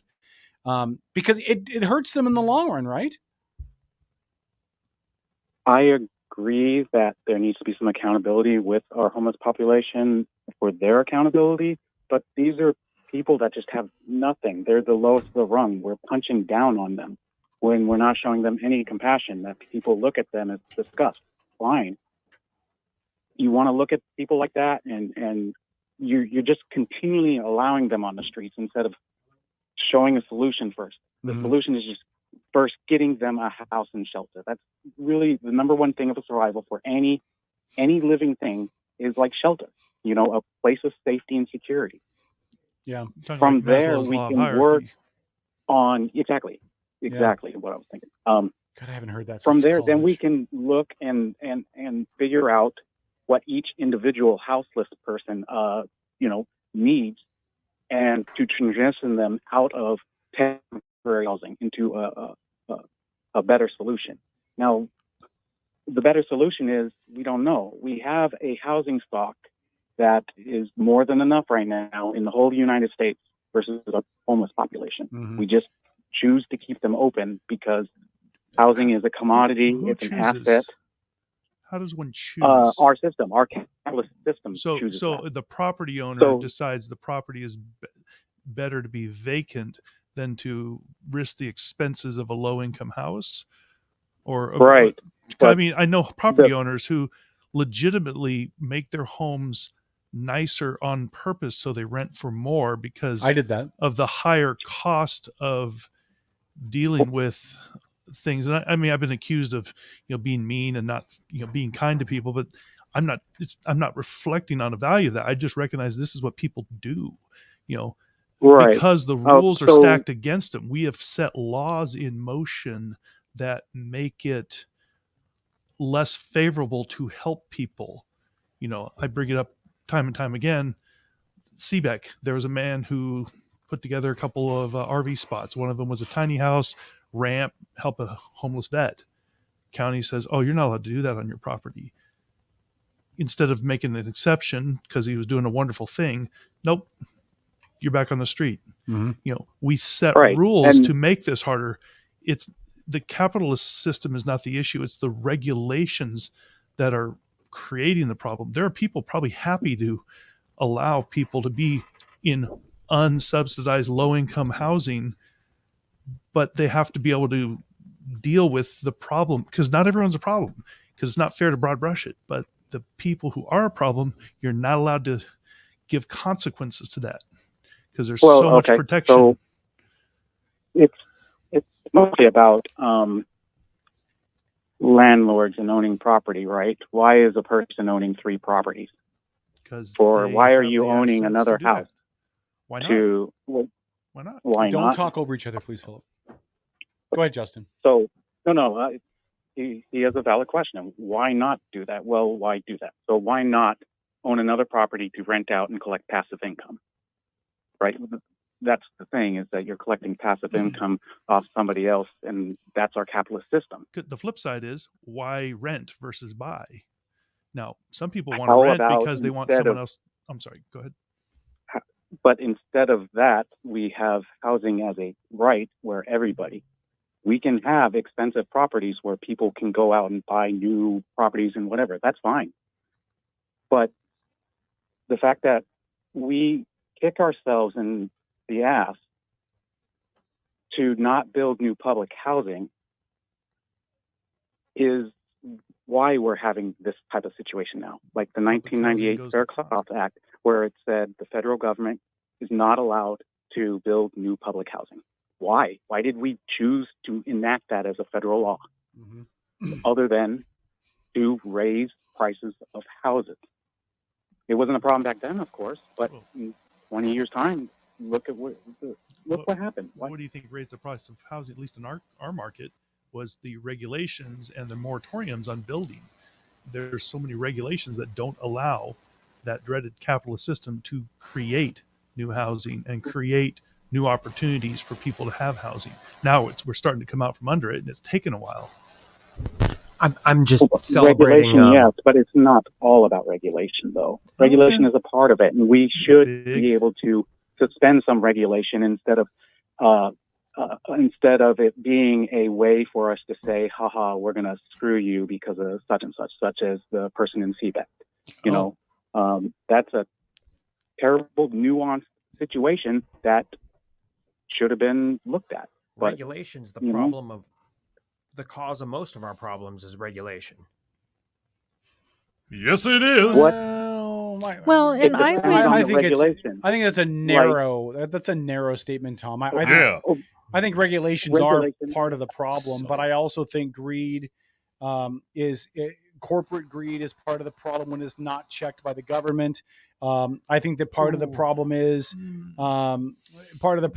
that we continue to vote people in who support the same agenda. I think part of the problem is that the voting populace has just basically become stupid and dumb and blind to what's going on. What about government greed? I was going to say, look at the Kitsap County Fair. What about corporate greed when they're able to purchase power in government because the government has the power to support them? So really, the power of the government entices them. How do we get the power out of the government? I also wanted to add real quick about I don't want to poo-poo on small landlords or anything like that. They're not the problem at all. This is like the BlackRocks and the multiple millions of properties that the capitalist owning class own. That's the problem. Those are the people that have caused this type of thing by buying up those types of properties. They either let them sit or anything. Another thing is the AI for being able to quickly see, oh, Jane got $2,200 rent down the street. Maybe I could pull $2,300 because I'm a block up and kick out my current renters and price them out. So that's another thing to look at for housing. Would you fault the small owner who sells to a BlackRock and those sort of thing when they're just tired of the fight to keep their property? You know, it's cliche, but I imagine, you know, the little old lady in curlers with her, you know, three properties that she lives in the middle one, and you know she's always, where's my rent? You know, that's cliche sounding, but you know, it's not worth it anymore. It's better to just have an investment in some company, and their job is to pay you your dividend. You don't have to worry about the property. It is a conversation worth having, no doubt.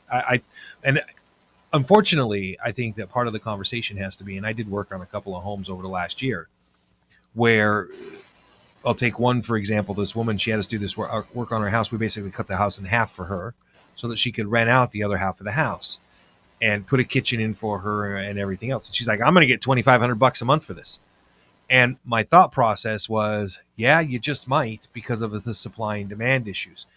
We have seen a massive artificial raising of the cost of living in Kitsap County because folks that put homes up for rent are charging way too damn much money. That, like, they're charging way more than the places are worth, but they're getting it. Right. And they can use whatever reasons they want to justify it. But the truth is no matter how you slice and dice it, landlords that go out there, so I'm going to get as much as I can. Think of them. I put them in the category of like NFL players. Right. There's no thought about what it does to the whole system because they're all doing it. So there's no thought process of, well, I'm pricing people out that need a place to live. And as landlords, we're constantly pricing more and more people out. We're artificially raising the value of rentals. And it sucks. Well, why are we doing that though? Supply and demand. Well, part of it, and part of it is the fact that minimum wages keep getting pushed up for entry level jobs, and so now those people that are living in apartments, the apartment owner can demand a higher price because minimum wage went up.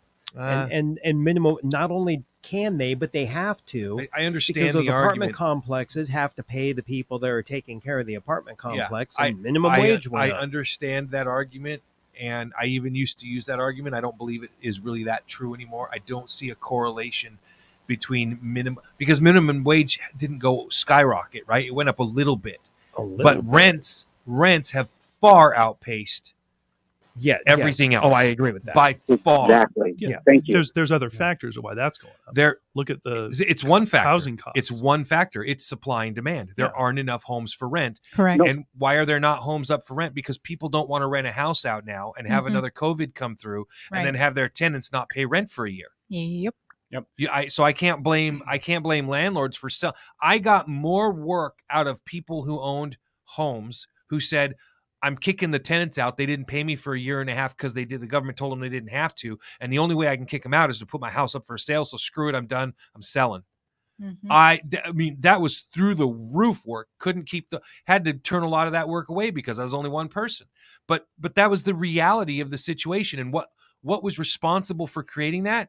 Bad laws, bad governance, laws that hurt people. And I mean, really hurt people. Yeah. Justin, we got to move on and cover one more topic before we wrap tonight. Would you stay in touch with me? Because I know you're going to want to tune in when we have Mayor Wheeler on to continue this conversation. And so I'm going to email him before I leave the studio tonight, and we'll see if we can get a date. So just stay tuned for that, and I'll post something in our chat as well once we get that booked. Okay. One last thing that I didn't bring up, but one thing that we can discuss is rent control for the city of Bremerton. There's nothing wrong with rent control. And, that could solve a lot of things too. So I'll leave you guys with that. Thank you guys. Buddy. Thanks for being a part of the show, man. Thanks for coming back around. We appreciate you. Yeah. Good night. All right. Chat soon. All right. This is sadly, I don't think this is a one-off either. You know what I mean? These conversations about how to deal with the homeless crisis is only going to get worse. Only going to get more vitriolic when you have parts of your economic structure, right? And indicators, right? Like in biology, we look at the Puget Sound and we go, there are certain indicator species. Rents, for example, are an economic indicator. And when you have certain economic indicators that far outpace the others, right? Your candy bars go up by 3%, 5%, 10%, but your rent goes up 50%. Yep. Right? You have an incredible unbalanced system now, and you have to find a way to. It's like I said, it's like dealing with animals. You have to find a way to get that balance back. And so I am not a believer that there is any one simple, easy solution, because ultimately, it comes down to two things: greed and supply and demand. Well, it comes down to the individual also. The individual story of the person who is not in a home. Why are they not in a home? Well, and that's for sure part of it. That's most of it. No, because why the person's not in a home has not a damn thing to do with why a landlord for his 3-bedroom, 1-bath house that's only worth $2,000 a month is charging $3,500. Oh, that's a flat out greed. Right. That's a different. Issue. So there's a lot of homeless who are in King County. There's plenty of beds. There's plenty of different homes where, free drugs, free needles, all that stuff. Yep. But they can't keep them in the home. Well, and it's because the homeless are so used to the lifestyle they have now, and they don't trust anybody. And I don't blame them. For sure. And when you look at the economic situation of this country over the last year and a half, how many people's credit got screwed because of COVID? A lot. Hey. Yeah. Right. So, and was that their fault? Hell no, it wasn't their fault. You've got a system in this country with regards to, let's talk about the credit bureaus for a second, right? 80%, according to Congress's information, 80% of Americans have erroneous, misleading, and injurious information on their credit report. Credit bureaus are not paid to give positive information about you. They have no motive to report the good things about you. They get paid to report the bad things. And they have no motivation to make sure that it's right. And so that's why it's a booming business right now, credit repair. Why? Because almost everybody can use it in some facet, whether it's right or wrong, whether they really owed that back bill or not, right? I will. This is a great example. It was one of my favorite ones. My ex-wife and I went through this, where our kids, full insurance, went to the doctor's office at the hospital. Guess what the hospital didn't do? Didn't bill the insurance properly. So guess what they decided to do? Rather than call us and say, hey, we need to bill this insurance properly, they turned it over to collections without even contacting us. That's because it's easier. That's exactly right, because it was easier. Yeah, they call it the business department. So now you end up in a situation where you're going, and you tell them, well, I had insurance. I was covered, right? And like, well, send me that information. I'll make sure it gets paid. No, you won't. You didn't do it when I gave it to you the first place. You have no motivation to do that right now. Yeah. And so there is a whole host of issues in this genre, right, that consumers are paying the price for, and it's not consumers' fault. Oh. You will hear me consistently talk about the system is not designed for you, to help you, to be used by you. So if you get a chance to screw that system right back, amen, you go for it, because they ain't going to cut you a break. Wait, no, screw them, like be greedy, you mean? Or no, I'm talking about, you don't want to be generous with your money? Other people's money I'll happily be generous with, not my own. It's funny you mentioned like insurance. It's like it took, like I had a situation. It took me a year to help the insurance company and the doctor office, to get their poop in a group. It was just, it is a crap situation, Phil. Let's take a situation. Wife and I, my insurance lapses, right? This is an anecdote, but so follow along. Insurance lapses for 2 months, 3 months, whatever, because thanks to COVID, whatever, I'm unemployed. Okay. It's one of the things you got to cut back on: food on the table or insurance for the car. Well, got to put food on the table. So you go and you put your food on the table. 3 months later, say, hey, I want to reinstate my insurance. Okay, cool. I'm going to charge you 3 times as much now for trying to do the responsible thing. Like, what? You're going to charge me? Well, you're a risk. No, I'm not a risk. I just came back to you and I'm trying to pay you and reinstate it. I'm not a risk. I'm trying to do the right thing. It's BS, because the insurance company uses it as an excuse to put you in a box and claim that you're a risk, right? Now, this will be where somebody argues for universal coverage. Then, well, right? if you take away they might, but if you take away the mandate that you have to carry insurance, that takes away the tool of strong arming you by the insurance company. Absolutely. Don't disagree with that. Drop those stupid regulations. Yes. Gets back to bad governance, right? Yep. Yeah. Remember back when you could just get a major problem? What do you call it? The coverage is just for like hospitalization type stuff. You pay for your doctor visits out of pocket. Well, I was talking about car insurance, but you're talking about, but still, no, you're right. Yeah. I'm not disagreeing with you. You're right. Car insurance, that's another racket. Right. Exactly. I got to be insured for something that I may or may not ever do. I personally kind of like Michigan's method. What's Michigan's method? You can insure yourself against loss. Oh, you can do that in Washington State too, but I don't think it's... No. There's no liability requirement. You just insure yourself for loss. Do you want to be risky? Whatever. But if you want insurance, you have insurance against someone hurting your loss. It's basically reverse of Washington's requirement. Okay. Which means you can't afford it. Okay. If somebody hits you, your loss. If you want to insure against that loss, go for it. Yeah. Well, I know in Washington State, the big push on that was because of uninsured drivers damaging other people. But you know what? There's also there's a system in place to take care of that, isn't there? Because if you get hit by an uninsured driver, you can sue them. You have recourse. But if they have no assets, doesn't matter. That's always a risk, right? Yep. Yeah. That's always a risk. That's why you would be incentivized to have your own insurance to cover yourself if you get hit. Yeah. Well, and I'll say this too. The other thing that Justin really advocated for was trying to place restrictions on people who own the homes, requirements on what the homeowners can do, what they can rent it for. You can't do that. They do it in some places in this country, and I hate it. But the idea of rent control, I can't get behind that. I can't do it because the people that are going to be left are going to be slumlords.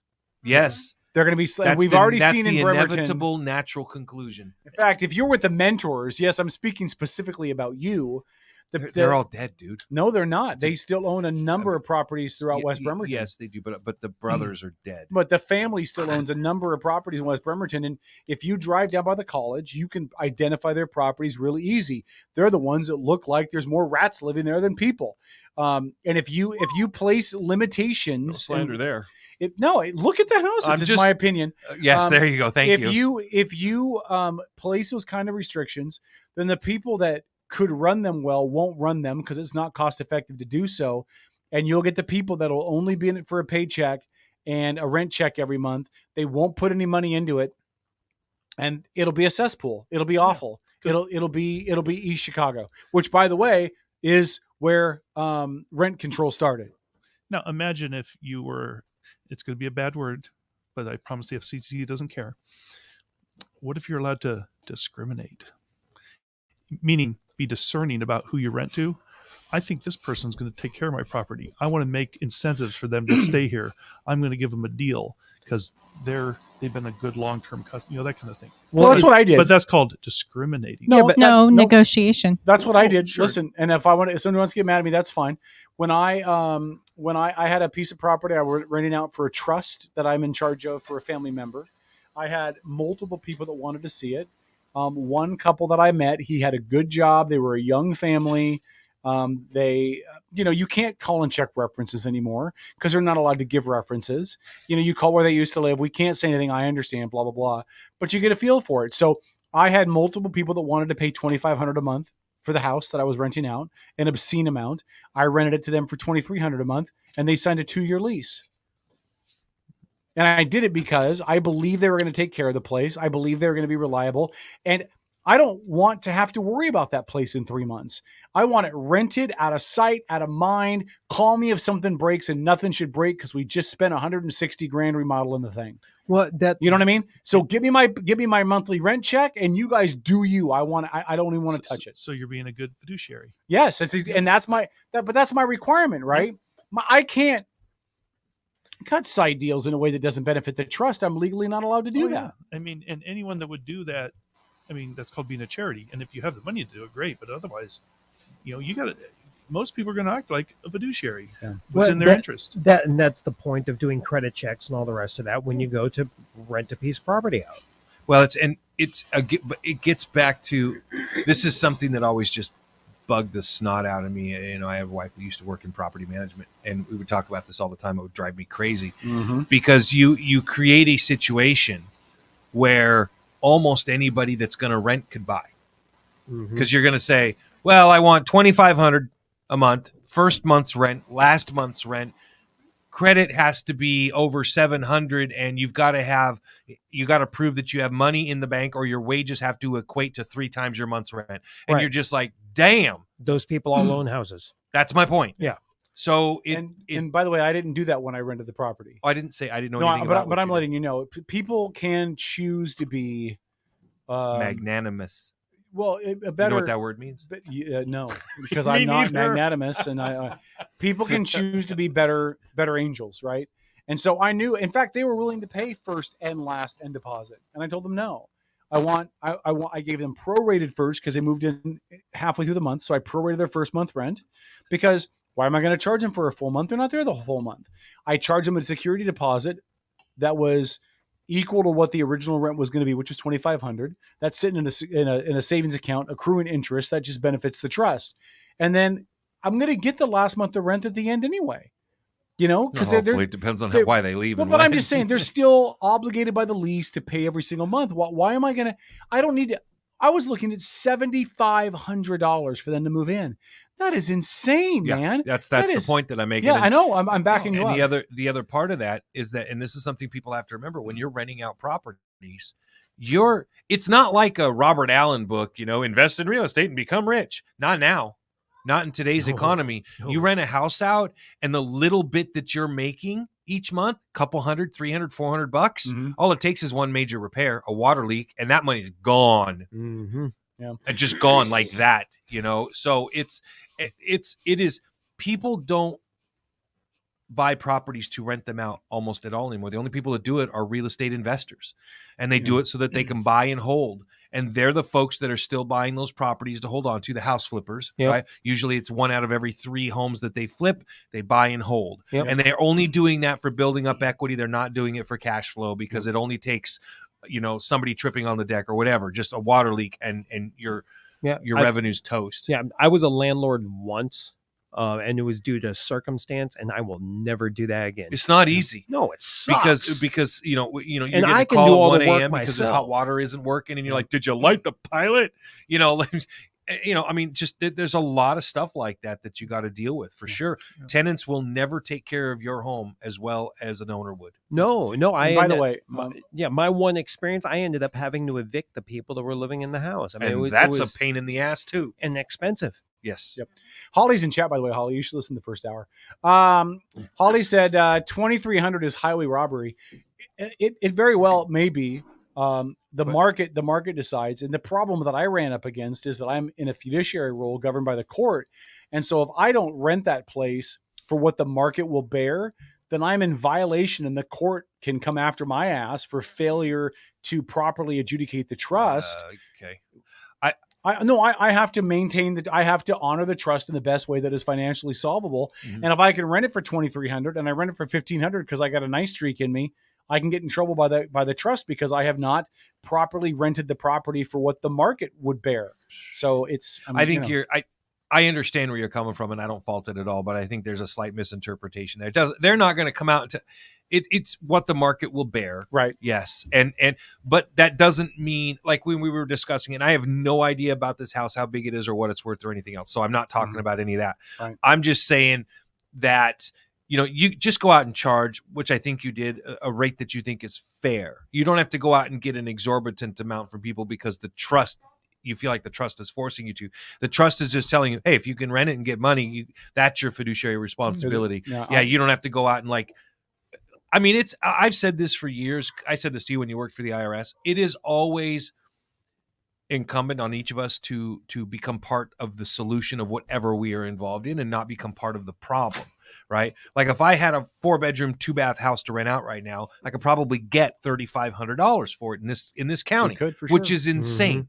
If I didn't have to charge that, I wouldn't do it, because the whole point is you're providing shelter and a home for somebody that doesn't otherwise have it. And are you providing a benefit for your family?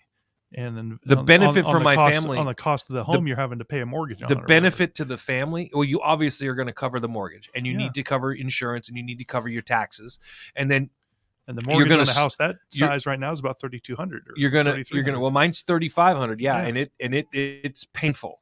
But the point is that if you're renting out homes, you shouldn't be doing it for the cash flow anymore. That's not where the economy's at. You should be doing it for the equity, right? Mm-hmm. So if you can, it is difficult right now. Like we said earlier, the rent cost has far outpaced wages and everything else. The average wage is $62,000 a year in Washington. Yep. In Washington, yeah, in King County, in Washington, is $62,000 a year. Yeah. King County low income is $90,000. Yes. Yeah. Yes. Seriously, you can get a Section 8 voucher. San Francisco is 103. Yes. San Francisco is 103,000. Really? That's madness. But that gets to the point where I just want to laugh every time. Bidenomics, it works. No, dumbass, it doesn't, and it's not, and it hasn't been, and so there's this real freaking disconnect there. There's a real disconnect. Yeah. Now I don't know what to do to solve it. I'm not an economist, right? And even if I was, I don't know that I would. I don't know that economists know what to do to fix it, right? I think this is one of these injuries that you have to wait for it to heal itself somehow. We only have a minute left, according to Philip there, but I was reading a really interesting article on the division of like the haves and the have-nots. I've talked about that before. I'll put it in our group chat. Do that, because I know we got a minute left, and I just wanted to read this little bit about what was happening up in Paulsboro and our friends that we have up there with Paulsboro for All. Okay, let's do it when we come back on Facebook only. Just because there's a bump. So we'll just keep it quick. If you're on AM, we'll see you Sunday, 8 p.m. If you're on Facebook, stay right there with us. We'll also you'll see us anyway. We'll read some of your comments from the chat too before we get to this, just so we can give you guys your voice. Outlaw Radio Network.com. Welcome.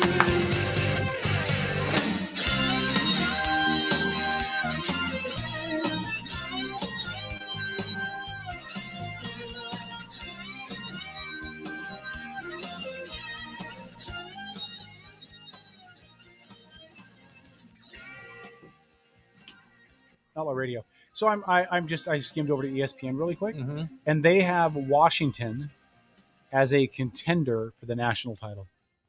What? Yep, they have Washington as a contender for the national title. Right before they leave. I don't think they have state or DC.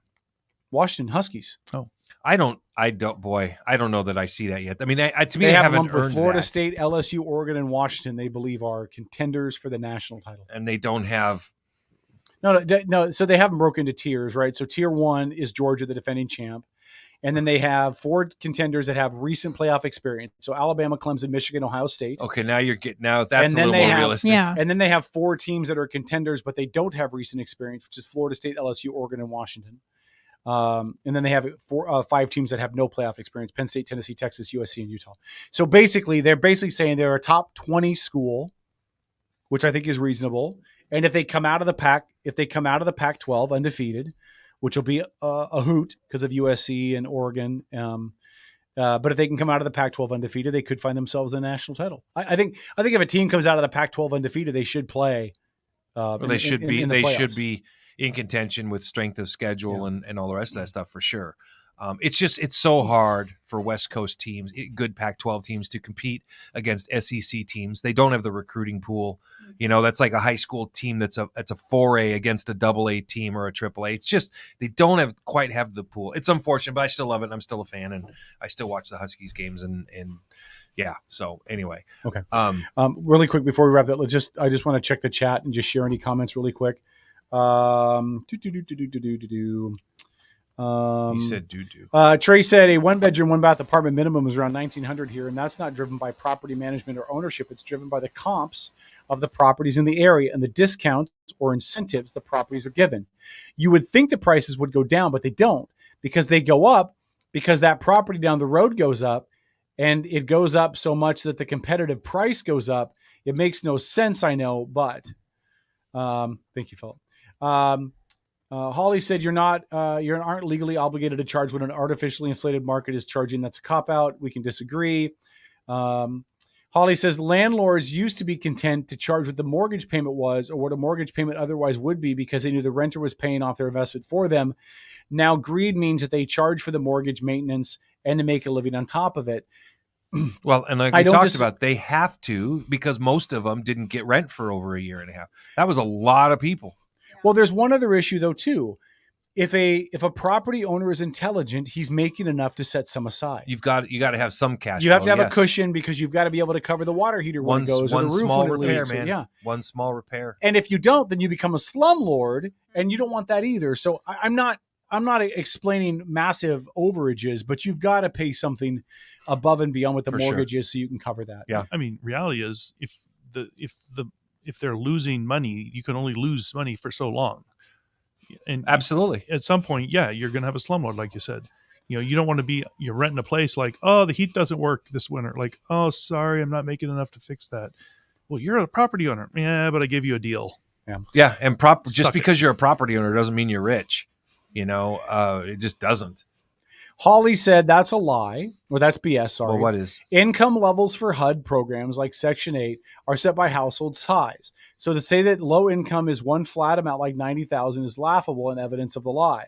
It's not a... So here's the problem. Hold on, we're on Facebook, right? It's not a fucking lie. It's not. These are statistics that come straight from the fucking government. And if you look at what and again, it's market driven. It's based on the side. Now, again, if you look at San Francisco, their number has been set at around $103,000 is considered low income. Maybe that's for a family of 2 or a family of 4. I don't know. But if you have a family of 9 and you're making $103,000, it is pathetic that is considered. And fuck the family size. If you make $103,000 under any family size and that's considered low income, what that is evident to me, as I would think it is for you as well, Holly, is that market's got some problems. That market got some issues with affordable housing that have to be addressed. So again, go look at the numbers of what low income is. Google what is low income in San Francisco. Just Google it, and you'll see. But I think you and I are on the same page in this conversation, though, too, Holly. The fact is, when it's that high, dead people. When the show doesn't end. When it's only 9:04. When it's that high, there's reasons in the market. John said, I'd rather rent mine for a little below to a good tenant to keep them. Getting new tenants all the time is a pain. Amen. Yeah. And then Holly posted the King County numbers. So 28 to 7. I'll have to read that before. Here's a question. Let's see if this will inflame our guest. Oh, now you bring it up when Dennis is telling us we need to stop because he sees dead people. Go ahead. I see dumb people. They're everywhere. So what if I told you in Bremerton that several years ago they decided to get rid of 53 low-income houses through eminent domain? They just bought up the property, demoed them, gone. Yeah, and Winco's there now. Nope, different spot. Oh, really? Yeah, over by the sewer plant. Oh, okay. 53 houses got bought up by eminent domain. They're like, oh, we'll just have it as an abatement area for the stinky sewer plant. Mm-hmm. Or maybe we'll sell it for a profit to Rod Parr, also known as Parr Ford. Now sold to West Hills Ford, of course, now. So. And look at what happened. Look at what happened where Winco is now.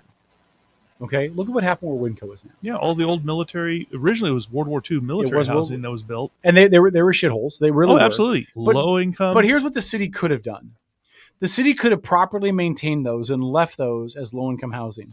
They could have properly maintained the property, but instead, what they did was they got rid of it all, and then they did not have a solid backup plan in the works. Well, you know what they did, because all of that was Section 8. Yes, but then they went to a program where they dispersed Section 8 throughout the community.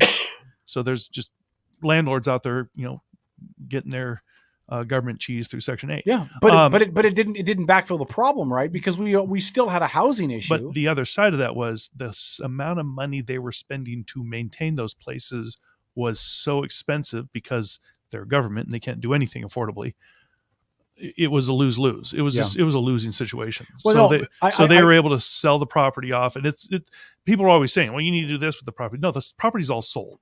It's just people are now getting around to their developments. No, I get it. Yeah. You're right. But my point is, you got rid of all that low-income housing, and you attempted to disperse them in the community where they were then competing for housing spaces from other people that could pay the normal rent amount.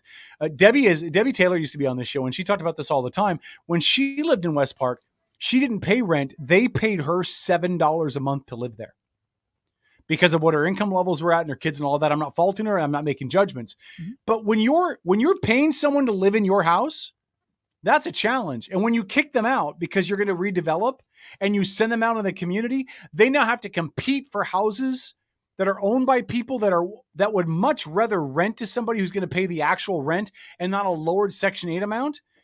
You never addressed the problem. You just said, well, you guys go frolic into the community and good luck finding a place. Now, there are some who like Section 8. Little slumlord-ish, but they're like, it's steady income. Like they don't have to mess with the house. But Section 8 was not going to be what Debbie had, and you can't tell somebody that I would not. I'm going to be a dick, Holly. I feel it coming. I would not want to rent. Wow. No, I feel the comments coming. Did you hear what you said? I hear what I said. People know what I meant. The way you People know what I meant. I feel the comments coming. I feel the hate and disdain coming. I'm a dick. I feel it coming. I would not want to rent to somebody that was on Section 8 because they do not have an investment in what they are going to do in my property. Therein lies the rub, right? They don't have a reason to take care of it. They don't have a reason, because if it doesn't work, Section 8 will place them somewhere else. They're not paying the rent, and they're not. Now, my firsthand experience with people who have been on Section 8, one of them, which recently is running for a North Kitsap school board position, I remember her working hard to keep her home. That she was Section 8, taking care of her boy. She had her son, and I was helping her out. She's a friend from church.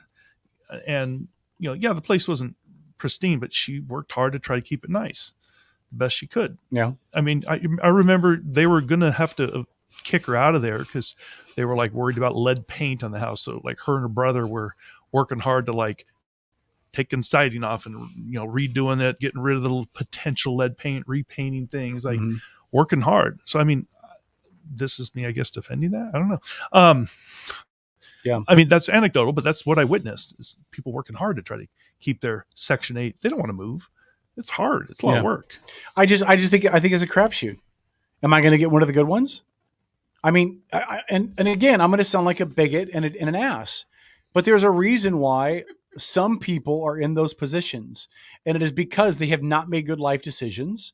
They do not make good life decisions. Now, there's other reasons, right? There's catastrophes, there's disasters, there's medical issues, there's all that stuff, right? I'm not lumping everybody into it. There's a lot of illegal immigrants that end up on Section 8 But how do you balance the risk that you're now taking with your investment by saying, well, I'm gonna rent to these people that are relying on the government, maybe because they have a higher likelihood of having made bad choices that got them here, or they don't have the education, or they don't have the job. Like, it's just too much of a risk for me. I don't want to risk it. And if you do, Philip, like generically, more power to you. That's perfect for you.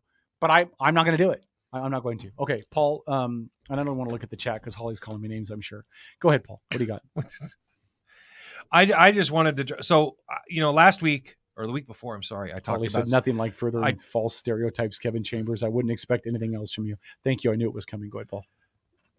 I'm done. Okay.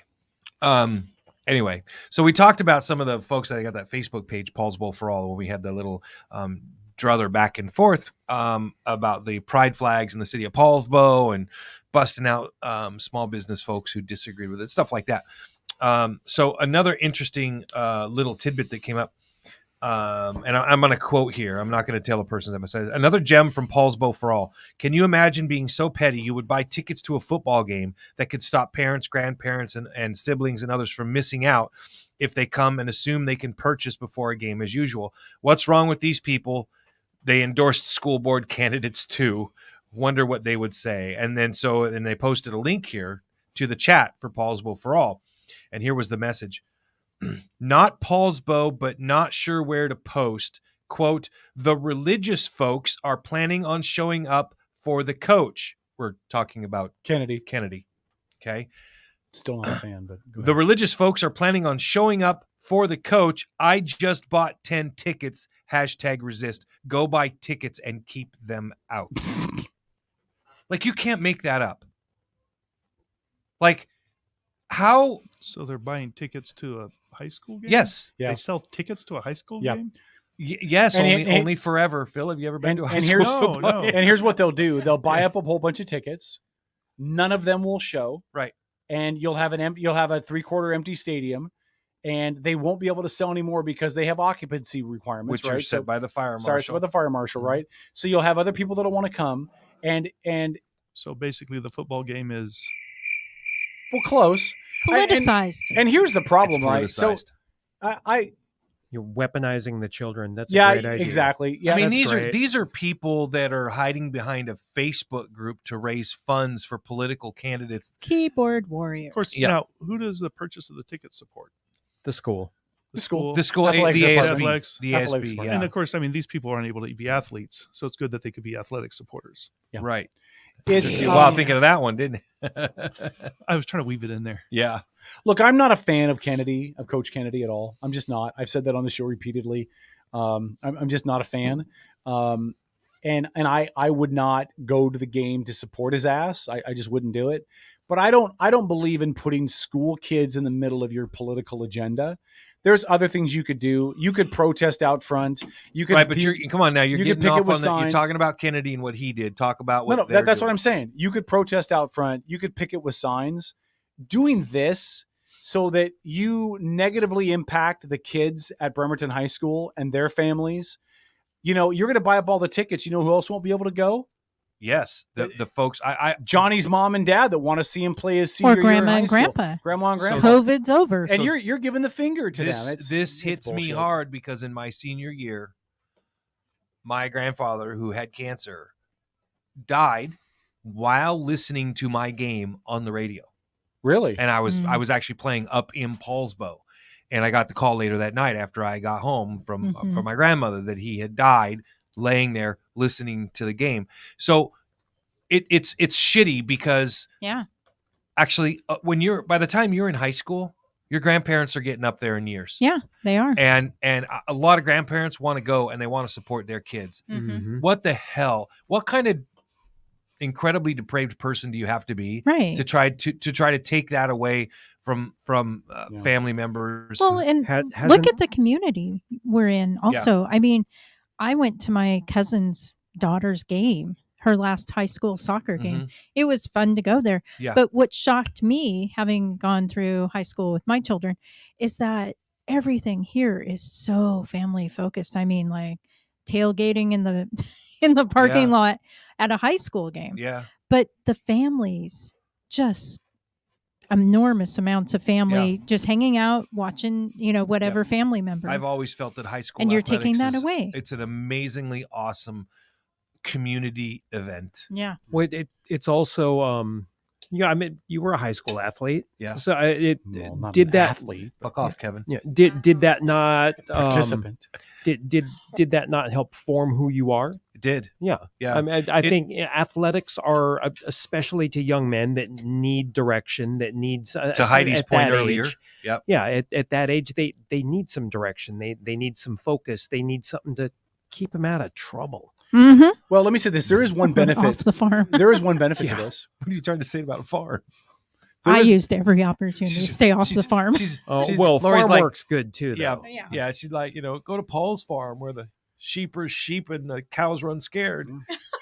The biggest lie Paul ever told was, "I was just helping the sheep over the fence." Why would your sheep go over a fence? That's why it's the biggest lie you ever told. There is one benefit to what they've done. God, you're a bastard. There is one benefit to what they've done. What's that? If you want to make sure that this generation doesn't blindly follow the far left progressive agenda, impact them in high school. Show them what the negative ramifications of what they do will be to your life and let them see it.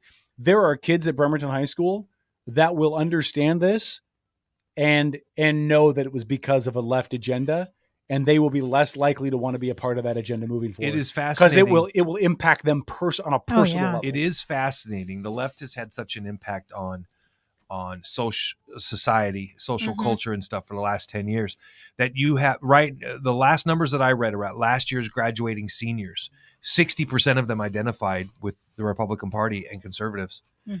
That's just like, wow, kind of numbers. Normally you're talking 15, 20% and they're a massive minority, but it was, they have seen, because of the things like what happened in Clahalia, that there are only two genders t-shirts and stuff like that. It has really impacted the different sides taking their arguments too far. And it's shaping those young minds for sure. Holly says, so it wasn't a problem for Christo-fascists, nice name, Holly, to buy up tickets, preventing parents, grandparents from going. I haven't seen, and this might shock you to know, I'm in a whole bunch of Christian groups and Facebook groups and networking and all of that. I haven't seen anybody Christian saying, let's all go to the game. The only group that I've heard talk about going to the game for some kind of political agenda was Paul's Bowl for All, blaming the Christians as a reason to do it, or somebody in Paul's Bowl for All. So I haven't seen anybody. Lucia Jones. I haven't seen anybody on a Christian network, any of the Christian Facebook pages I'm on, anybody at my church, my small group, any of that. I haven't heard anybody say that they're going to go there to support Joe. Secondly, Holly, I wish you would be intellectually honest and acknowledge the fact that not all Christians support Joe Kennedy. You don't. I don't, right. And I know a lot of other Christians that don't. We had some serious debates. Dennis, was very passionate about that, and you guys. There were several different reasons, but ultimately it came down to the fact that that you guys all felt like he was using the students and not being genuine. Mm-hmm. Yeah. So, I mean, and those are conversations that we had right here. Yeah. And so I think, Holly, I think you're dumb. Like, I think you scream about not lumping people into groups and classes and respecting the individuals. And then you lump Christians into groups and classes and you blame all of them for the issues that run the world. And I think Christian white men have become the boogeyman for you. And I just think it's intellectually dishonest. And I think you're way smarter than that. There's a lot of Christians that don't support Joe Kennedy. There's a lot of Christians that thought what he did spoke exact opposite of what the Bible says that you're supposed to do. And I can quote the scripture if you'd like about not praying in some way to make it a public spectacle because that doesn't glorify God or his mission. But I mean, you'd rather just lump every single Christian into a cubby hole and attack all of us. And you can do that. That's okay. But you do you, boo. You do one. You do you, boo. And then she said, I'm the one that lumps all Christians under the label of whatever. I can't even have a conversation with you. I'd love for you to come on the show. You're just too chicken to do it.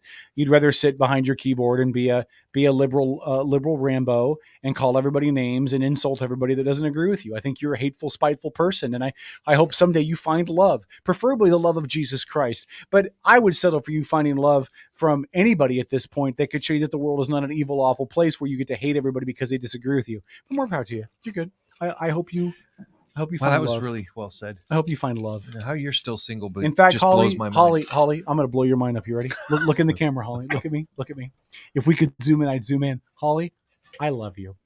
As a Christian to a person in this world, I love you. Well I hope done. you find peace. Well done. I hope you find joy. I hope you find acceptance. I hope that you come to God on your knees one day. Sorry, what? I hope, stop it. It's a religious reference, you pervert. And I love you. There you go. I don't think you're. Her comments kind of fascinating. To church whose pastors run a group. All right, let's go home. I don't know that my It's church time to go. I runs wonder a if she's group. confusing you with New Life. No. So the youth pastor at Grace Point, where I attend, they're also very active on some political stuff involving stuff in the CK school district. And they've been really active about it. I'm in the group. Is that the shirts issue? Wait, who's the youth pastor? Or you can tell me later. I'm trying to remember his name. It's TJ.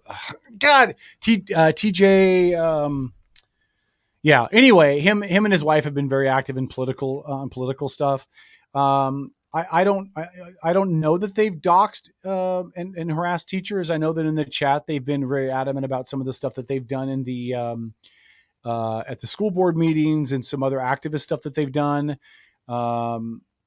I don't know if they're doxing teachers. I would have to see that. I don't agree with doxing anybody. There was only, Alex with Gays Against Groomers, or that group. They put out a video. It was about almost an hour long, where she interviewed a bunch of the parents and some of the kids that were involved with that T-shirt issue. And they weren't out doxing anybody. They were just trying to get all the data, all the information out there so that people could have a conversation about it. John said Barry. No, not Pastor Barry Bandara. It's TJ. I'm McConaughey, something Mick or whatever, Nugget, whatever. I don't know. So I'm just reflecting on, it's whether it's your faith in, first believers would be, Christ, but the whole, if we really believe this, how much do we have to hate someone to not want to share this? Just like how much do you love your Seahawks or your Mariners that you want to share how much you love your sports team? I mean, it's not exactly the same. It's not life and death, but it's an interesting comparison. It's like people, if everyone's okay for you to be, go Hawks, 12th man, am I dating myself? Legion of Boom. That's all it is. No, you're fine, man. Yeah. You're fine. I don't know. Listen, if you want to preach your faith, you preach it. But it's like, each person has the right to do that. That's real hypocritical. It's not. I will say this. The group is Central Kitsap Parents for Freedom. Okay, that's the group that we're talking about. Sounds a lot like Moms for Liberty. That's a hate and group. I will say this. I attempted a while ago to get someone from that group to come on this show, and they refused to do it. Now, I respect their right to say no. They haven't directed attention or comments or things towards us specifically, but so I attempted. They've said no. If they're doxing teachers, I'm really opposed to that. I think that's a shitty thing to do, especially if you're a Christian. Like, if you're going to use Christian as your reason for doing things, you shouldn't be doxing people. You can fight the regime and the administration that allows it. You don't have to go after individual teachers. I think it's horseshit, but I haven't seen that. And Holly, I would encourage you, yet again, which you won't do, but I would encourage you to share with me some of the facts and information you have that would show that they've done that. I've asked you for that before. You don't want to PM me directly. That's fine. But without some kind of context, without vetting it, I can't, I just can't. So anyway, and I will leave with Robert's comment. Robert said, Holly said, no one in your church is checking their behavior. Again, I would need context to see what the behavior is that you think is so bad. Because all I've seen in the group that I have been observing is that they have been active at school board meetings, and they're calling on parents to be active and involved in the administrative of the education that kids receive, which I'm not having fault with. I think parents should be active. And the last thing I'll say is, where'd Robert's comment go? Because I thought it was really fitting. I lump Holly with the hateful trash group, not worth the effort. Okay, Paul, do you have anything else you want to say on this? No, brother, I'm good. Everybody should speak your truth. Everybody speak your truth. I will say this though, Pastor Barry has agreed to come on the show on a future date, because I really want to do that Faith Summit idea that we had where we bring in a few different church leaders to come in and talk. I also want to talk about the importance of men in the community. You know, Heidi, in her craziness about the 19th Amendment, by the way, I totally agree with you, about abolishing the 15th Amendment. You know, Heidi spoke a lot about how men have been emasculated in our society, the eradication of the traditional family, the absence of men in the home, what that means to kids and their children. And I think that's something that the church has been really active about trying to keep men within their families and lifting up men to be the leaders that they're supposed to be. Now, Holly will say that's sexist or whatever. I don't think it is. I think both men and women have roles to play in the family unit. And so Pastor Barry has agreed to come on. I have a lot of respect for the man. I really like him. So we'll get word out about that when we book it. I just haven't booked it yet. Amen. All right. Parting shots from Philip. Y'all need Jesus. I don't know. Holly said you knew what you need context, but knew exactly what I was talking about, because you said earlier that they were doxing teachers. That's where I got it from. Einstein. I would like proof that they dox teachers. You said that earlier in the chat. I didn't pull that out of my anus. I pulled that out of a comment you made in chat. Is with this Jesus Christ. context tonight you've been coming up with, brother? Oh my goodness gracious! All right. Parting shots for Lori. I don't know that I want to say anything. Everybody just be nice to each other. Love one another. And if you can't do that, keep your mouth shut. We love one another right now. Just remember, if you can't say anything nice, don't say nothing at all. Just tell me about it later.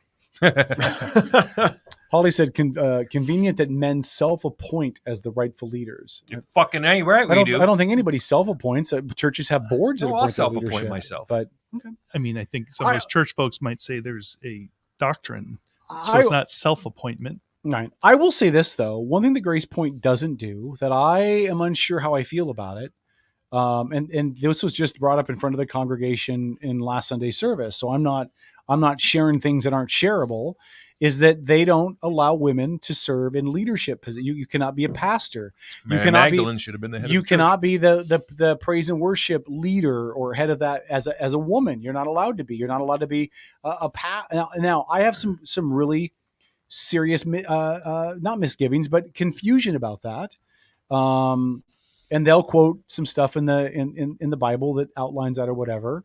But I think it's curious. Holly, I would encourage you to go. What was that called? The Council of Nicaea and the discounted books. Yeah, go read some of those. Holly, Mary Magdalene wrote a book.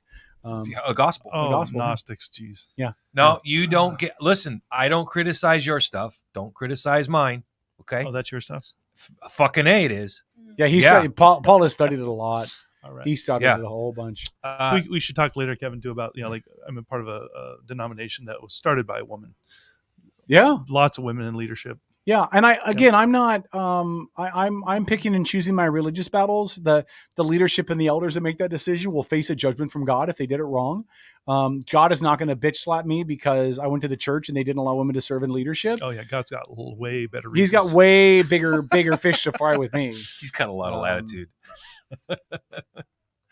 All right. But, yeah. Andrew Kennedy. Why do we clear women and children first? We need silence, for fuck's sakes. Damn. Anyway, Holly, you said it's not biblical. It may not be. I don't know. So that's what that means. They are citing biblical you scripture. didn't know what FFS was? Yeah.